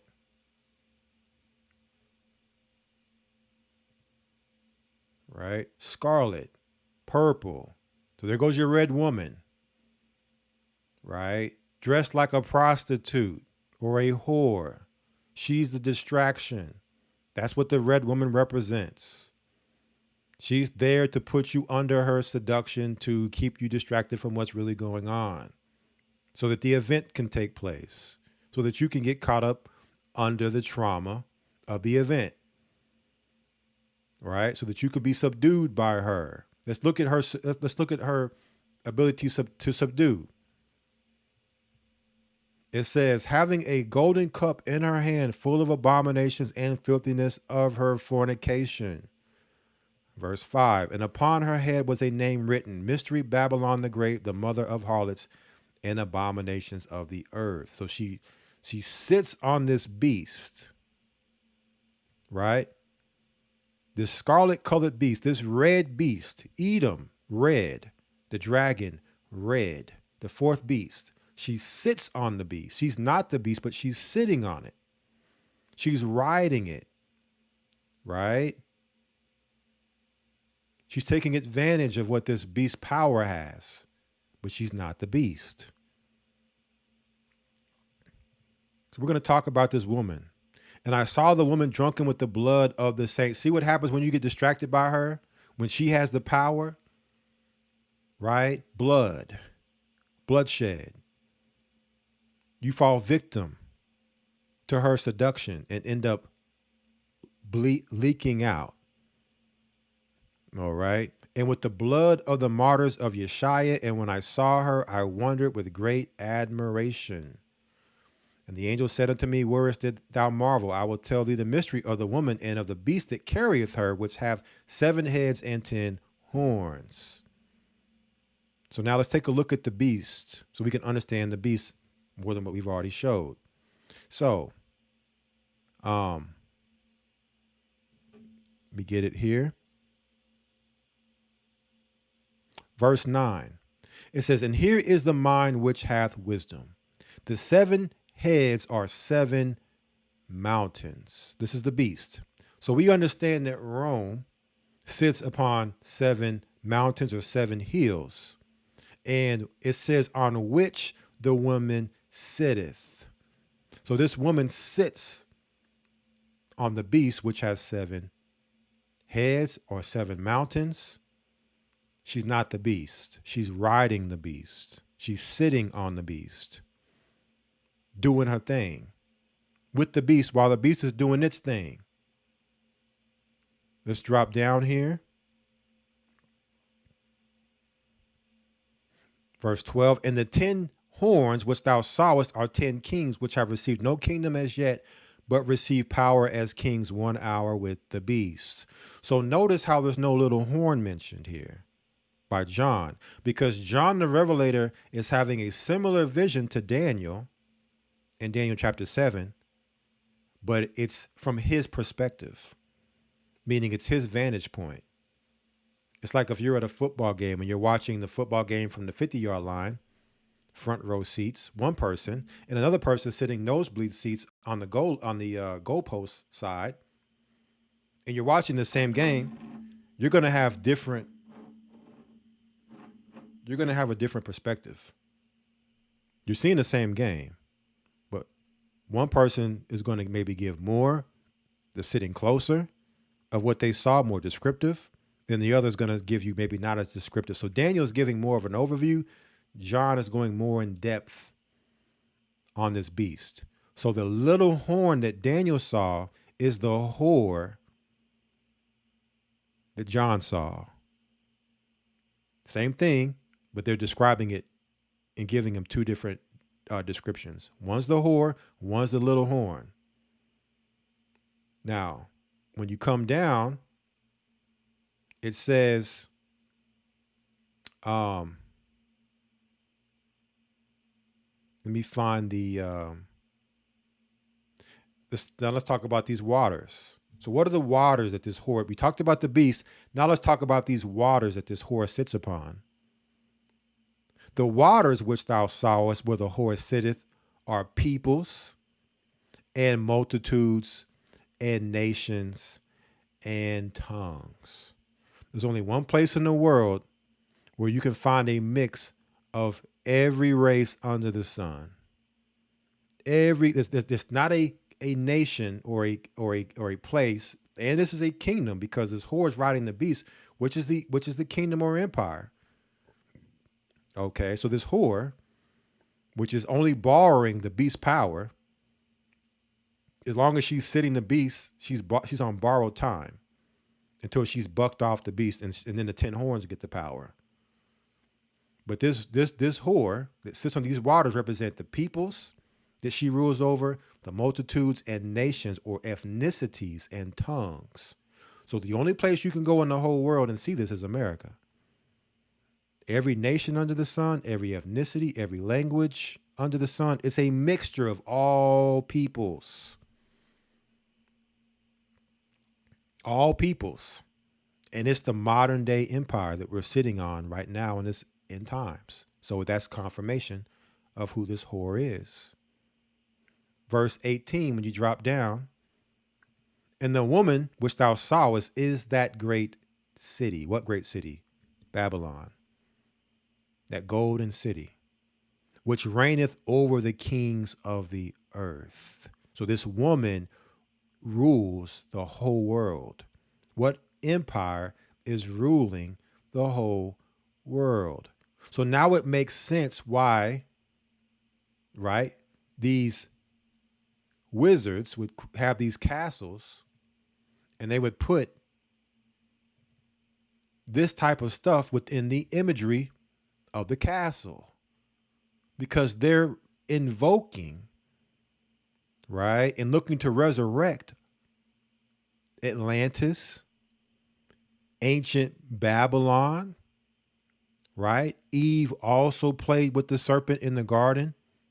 So they would do it through a whoredom, prostitute spirit. And we're going to talk about that whoredom prostitute spirit next time. Okay. And I want you all to see this great whore work. And she would rule over all the nations, over the whole world, while sitting on this beast. Right? So now, let's go to Isaiah 47. And as we go to Isaiah 47, right, we remember September 11th, 2001, the great whore who is on an island. You can't be surrounded by more water than sitting on an island, right? And also, let me get this too before we get these scriptures and then get this documentary, and we'll close out. But as a caveat, when you look at a United States map,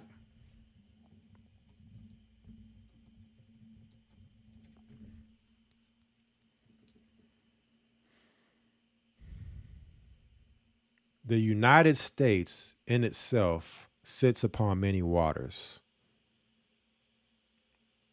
because you're surrounded almost like an island. You have the Pacific Ocean on one side, you have the Gulf of Mexico to the south, and then you have the Atlantic Ocean to the east. So America sits upon many waters. It's pretty much, when you look at a globe, America is surrounded by waters. And that's just a caveat to what the waters represent, the peoples, right? The water represents the peoples. But take a look at the map and look at how America sits upon many waters. She's surrounded pretty much. If you go further north, because really when you talk about Babylon, you're talking about Canada too, because you got Alaska up here showing you that America is running all this up here too. You have this Arctic Ocean. So America is pretty much surrounded by water on all sides, ruling the earth from afar, with the Statue of Liberty sitting in the biggest merchant port of the earth in New York Harbor. One of them, probably, if not, probably the most iconic figure in the world, the Statue of Liberty. Okay, so now let's go to Isaiah 47 to talk about this whore, and then we're going to show this this History Channel Decoded.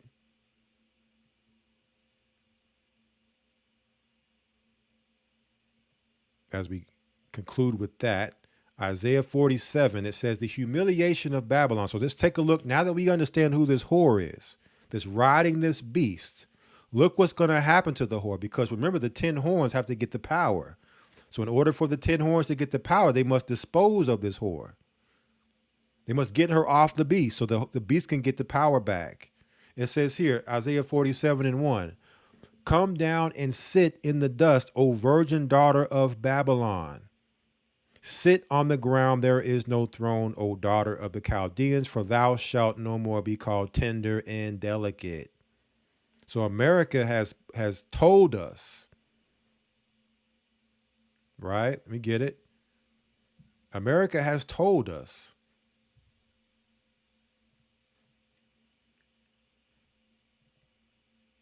Lady Liberty, she represents freedom. She represents all that's good in the world. Thou will no more be called tender and delicate. So this began a fuse, a ticking time bomb with 911. So notice how what we talked about tonight all is centered around 911. So many 911 here and there. Trump, Kirk, the movies. Right? That will no longer be called tender and delicate. Right? America's being exposed. Take the millstones and grind meal. Uncover thy locks, make bare the leg. Uncover the thigh, pass over the rivers. Thy nakedness shall be uncovered. Yea, thy shame shall be seen. I will take vengeance, and I will not meet thee as a man. Let's drop down more about this great whore.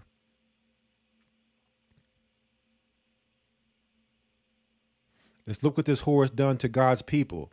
I was wroth with my people. I have polluted my inheritance. So the Most High put us in the slavery, captivity. He's allowed these Gentiles to have their way for us. Look at our communities. Look at our culture. It's polluted. Okay? We're worshiping other gods. We're out here, women with no clothes on.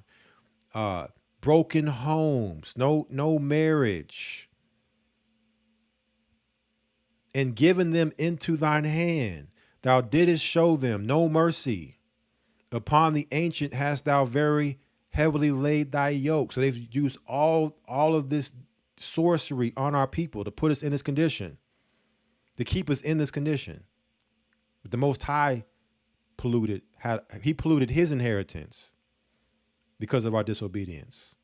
Verse 7, and thou saidest, I shall be a lady forever. Thou saidest, I shall be a lady forever. But what? So that thou didst not lay these things to thy heart, neither didst remember the latter end of it. Right? So people aren't reading the Bible to understand what comes next. People aren't looking at the signs to understand what this means. Right? Did you forget? Oh, they gave you the next not pre-911 PSYOP and false flag to keep you away from remembering America's in a fallen state. Therefore hear now this, thou that art given to pleasures and dwellest carelessly, that sayest in thine heart, I am, and none else beside me.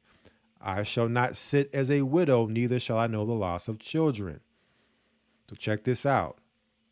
Verse 9, but these two things shall come to thee in a moment, in one day, the loss of children and widowhood. You're going to lose your children and you're going to lose your men.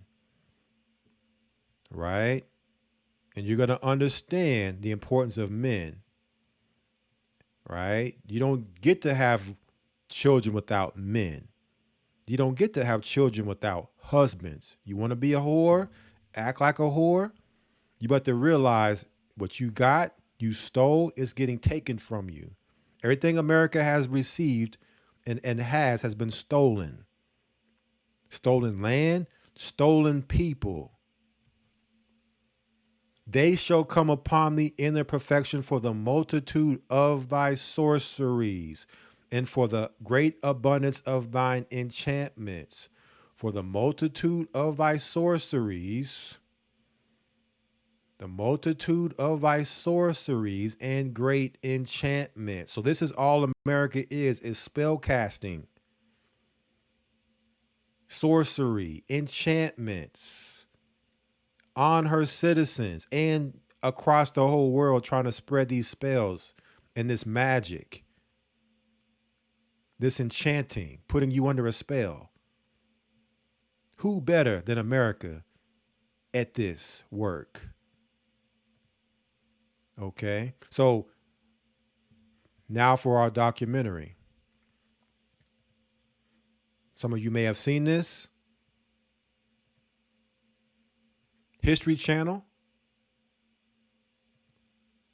Brad Meltzer's Decoded, the Statue of Liberty Secret Symbols.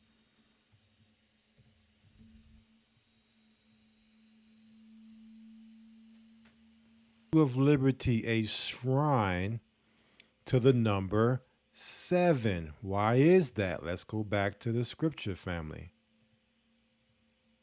Revelation 17.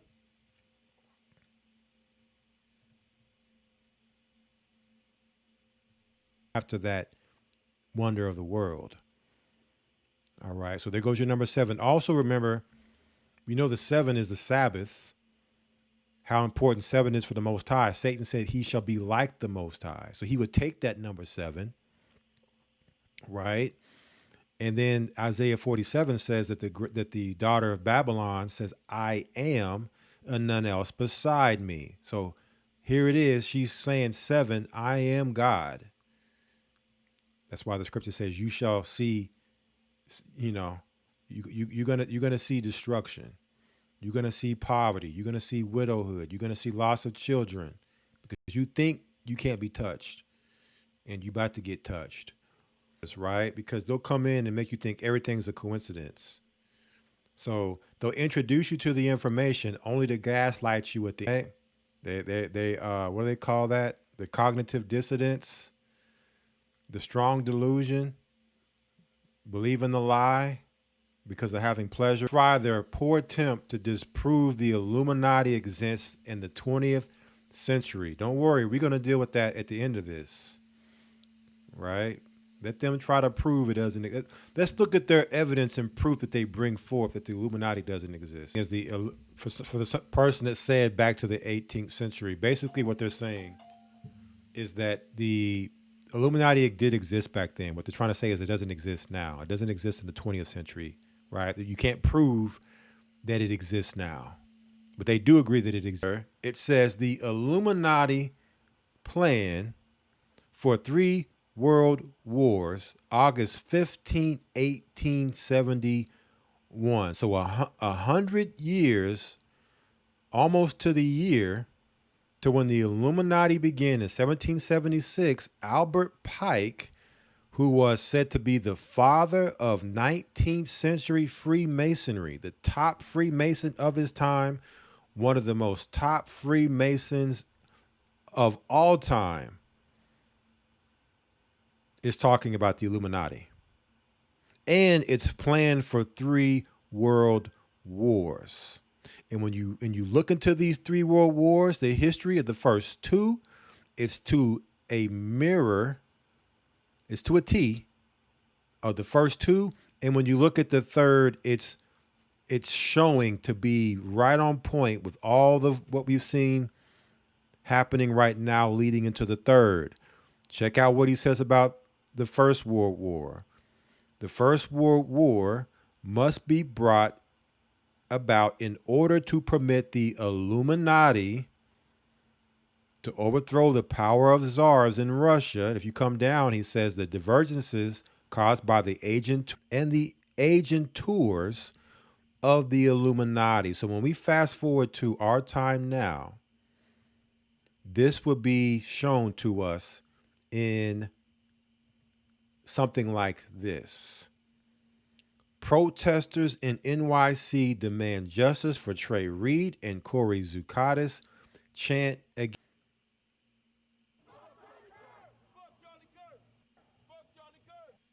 Right? I don't know where they do this at, but notice the majority of the people in this mob are white or not black. And you see this character here. I don't know if this is Vocab Malone's younger brother, but you see what would probably be a Jewish guy. Is he the handler for these 2 brothers here with the mask on, masking himself? He's right up in the mix of this whole situation the whole time that this is happening. Right? Here he goes again.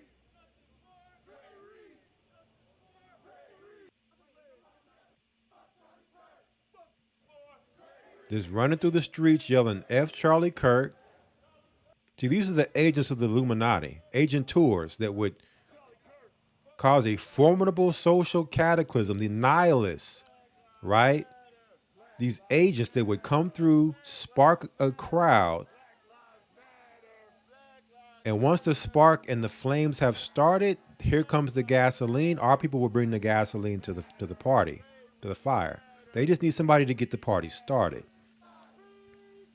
With the wolf on his shirt, right?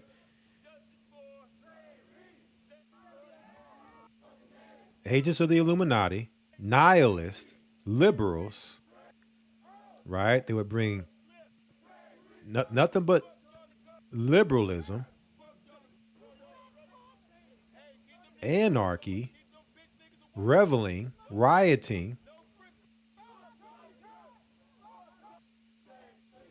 Yeah, when you watch a lot of these videos here of this situation, these are majority made up of non-white, non-black people. But the brother, we're going to get the blame because you have a brother leading the charge. You have two brothers out in front, these two guys. So we need to understand, who are these two dudes here?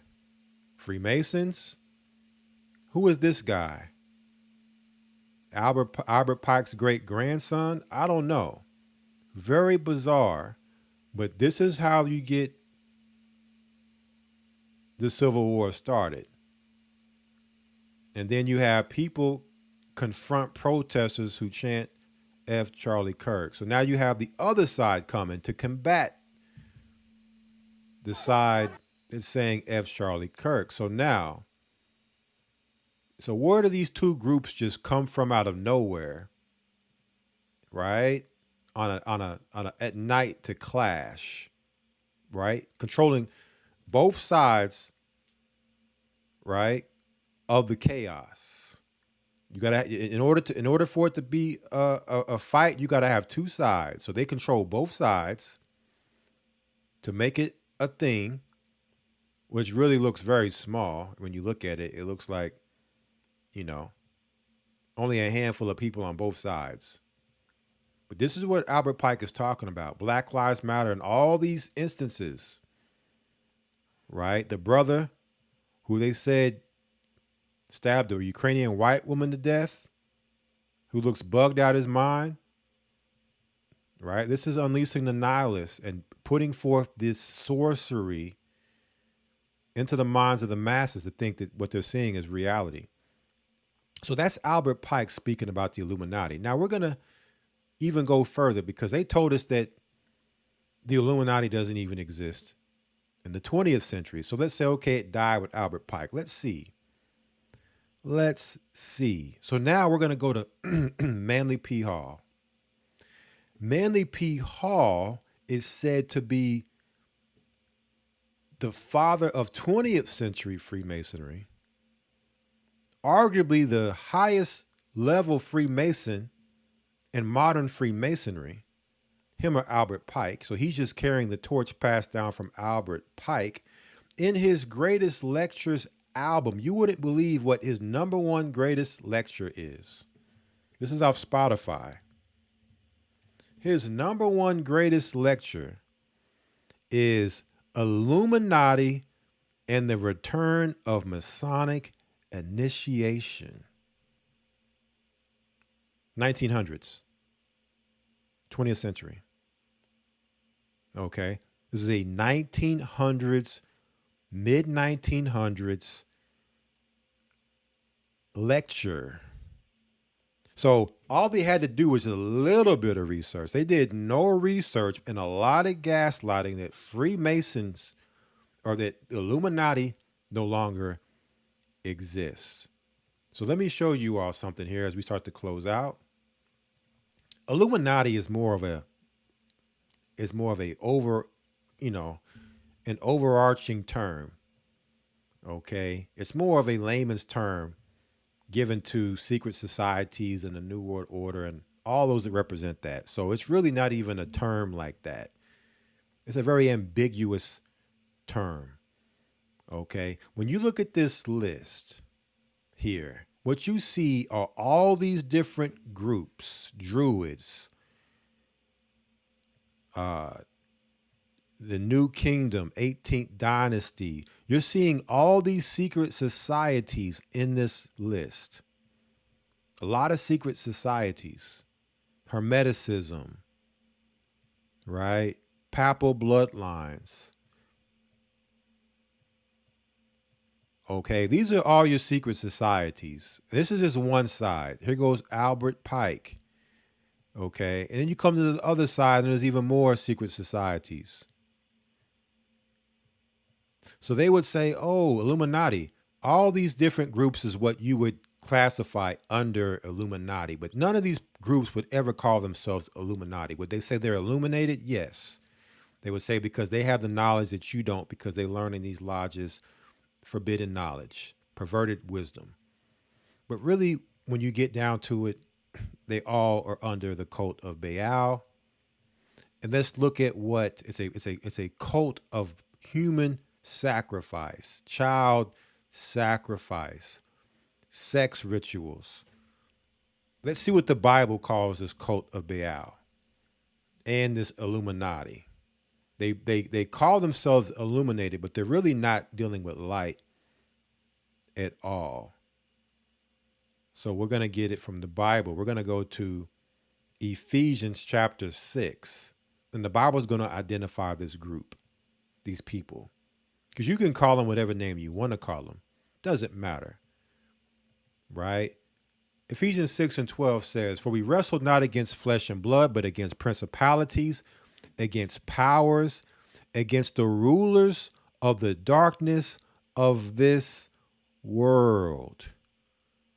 Against the rulers of the darkness of this world, against spiritual wickedness in high places. So Paul identified these people that operate in secrecy, in Freemasonry, who call themselves illuminated, who others may refer to as Illuminati, are the rulers of the darkness of this world. They're ruling in darkness.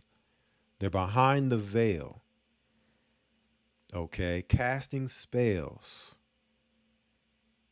And because you can't see them and they can see you operating with a hidden hand, they now are able to rule because you're unsuspecting that this would even be happening in our reality, right? You're innocent. You're like a deer in a forest, not understanding that there are wolves, there are bears around, there are predators around. You're just grazing, just minding your business. And because you would be that way, you're susceptible now to these rulers who are preying as predators, right? On the innocent, on the simple, on the gullible. But once you wake up and realize what you're up against, these rulers no longer have power. They're no longer in the dark. You shine the light on them.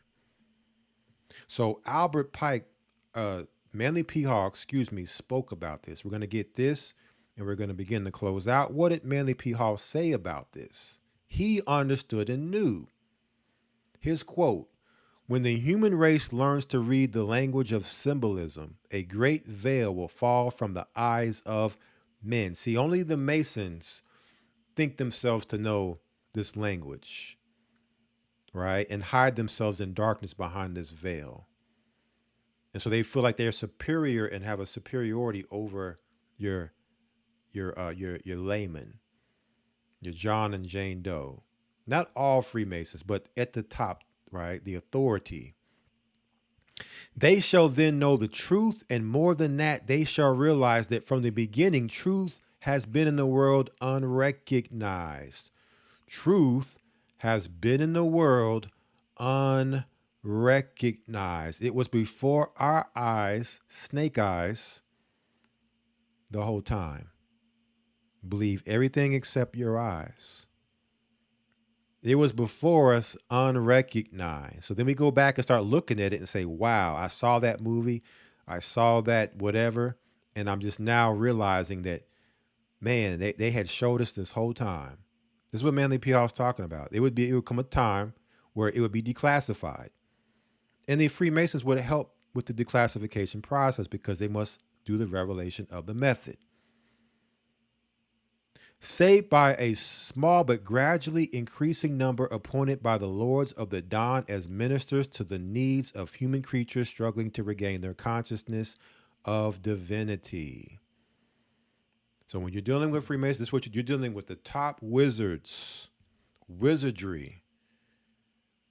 Okay. And they only have power when you're not in Christ.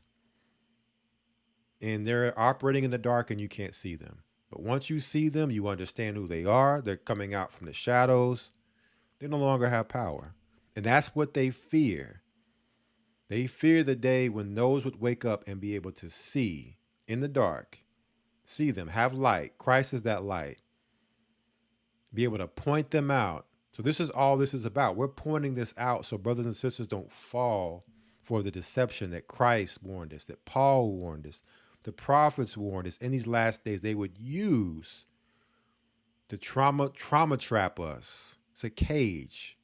They're trying to trauma trap all of us in this matrix. Okay. And then going back to the great whore that sitteth upon the beast and many waters. Notice how something else they told us here in Snake Eyes. We saw at the time Charlie Kirk would be a political figure that would be shot in the neck by a sniper. It would be also a situation with the Palestinian terrorist sniper that would there'd be it was to be over weapon system transfers to Israel. So right now we're seeing the Palestinian Israel situation happening right now. This was happening at Trump's Taj Mahal casino. And we see the Trump connection with Charlie Kirk, and also there would be a storm. What kind of storm would we be in? The storm would be named Jezebel. Who is Jezebel? A person may ask. The whore of Babylon. At the time of the Charlie Kirk event, not only would you have an Israel-Palestinian situation going on, Trump would be president in power, hosting this Charlie Kirk event at his Taj Mahal, his casino, his sorceress palace. You would have Jezebel, a storm of Jezebel, right? A promiscuous prostitution, witchcraft, uncontrolled women thinking they're independent with no man. This would be the whole vibe. And this movie's showing all that. So there's more, but we'll save the rest for next time. Make sure we went through majority of what we were going to talk about tonight. It's like we covered everything. So brothers and sisters, this is our live stream for this Friday night. The great whore that sitteth upon the beast and many waters. I pray that it's been edifying. I pray people are waking up. I know brothers and sisters that are here that are part of our church. You know, of course, it's a learning for some that still are picking up a lot of this deception of our reality, but a lot of you are very sharp, been in it for a minute. You're in the academy. You've been tuning into the broadcast, staying connected and tuned into what's going on. Heck, y'all are in these social media streets sending me all kind of information to my email, and I'd be like, I don't even want to see none of that stuff. I'm over here working. I'm just trying to work to get things ready. I'm trying to build this ark for when the flood comes. I'm trying to stay away from these rabbit holes. But this one was one that, hey, once it started, hey, I feel like it's the Holy Spirit that led down this road, this path. So, but it was only to show what they have showed us for a long time, that this was all an event planned, right? Not real. Okay. Though I will go down those rabbit holes to show people that here's the proof that what you getting sucked into is all a joke. It's all fraud, right? But those rabbit holes trying to prove who did this and who's the shooter and what about, where'd the bullet go and is he really dead? What island is he on? Where's Epstein? Is he with him? No, not going down those rabbit holes. You'll worry yourself to death. So, but I want to thank you brothers and sisters for tuning in, for your support. Again, without you brothers and sisters, there would be none of this. We all contribute. We all are a body and make this what it is. All right. And yes, and we're in the month of trumpets. We're in the 7th month. The trumpet is sounding, right? It's the scriptures show us, our reality is showing us the trump. 911, right? So I just pray brothers and sisters are continuing to prepare themselves and get themselves ready in the best health that you can, mentally, emotionally, physically, and spiritually. That being said, until next time, Friday Night Sabbath coming out of Babylon here for the Gathering of Christ Church. We'll see you brothers next week. A higher bless, a higher speed, and Shabbat Shalom.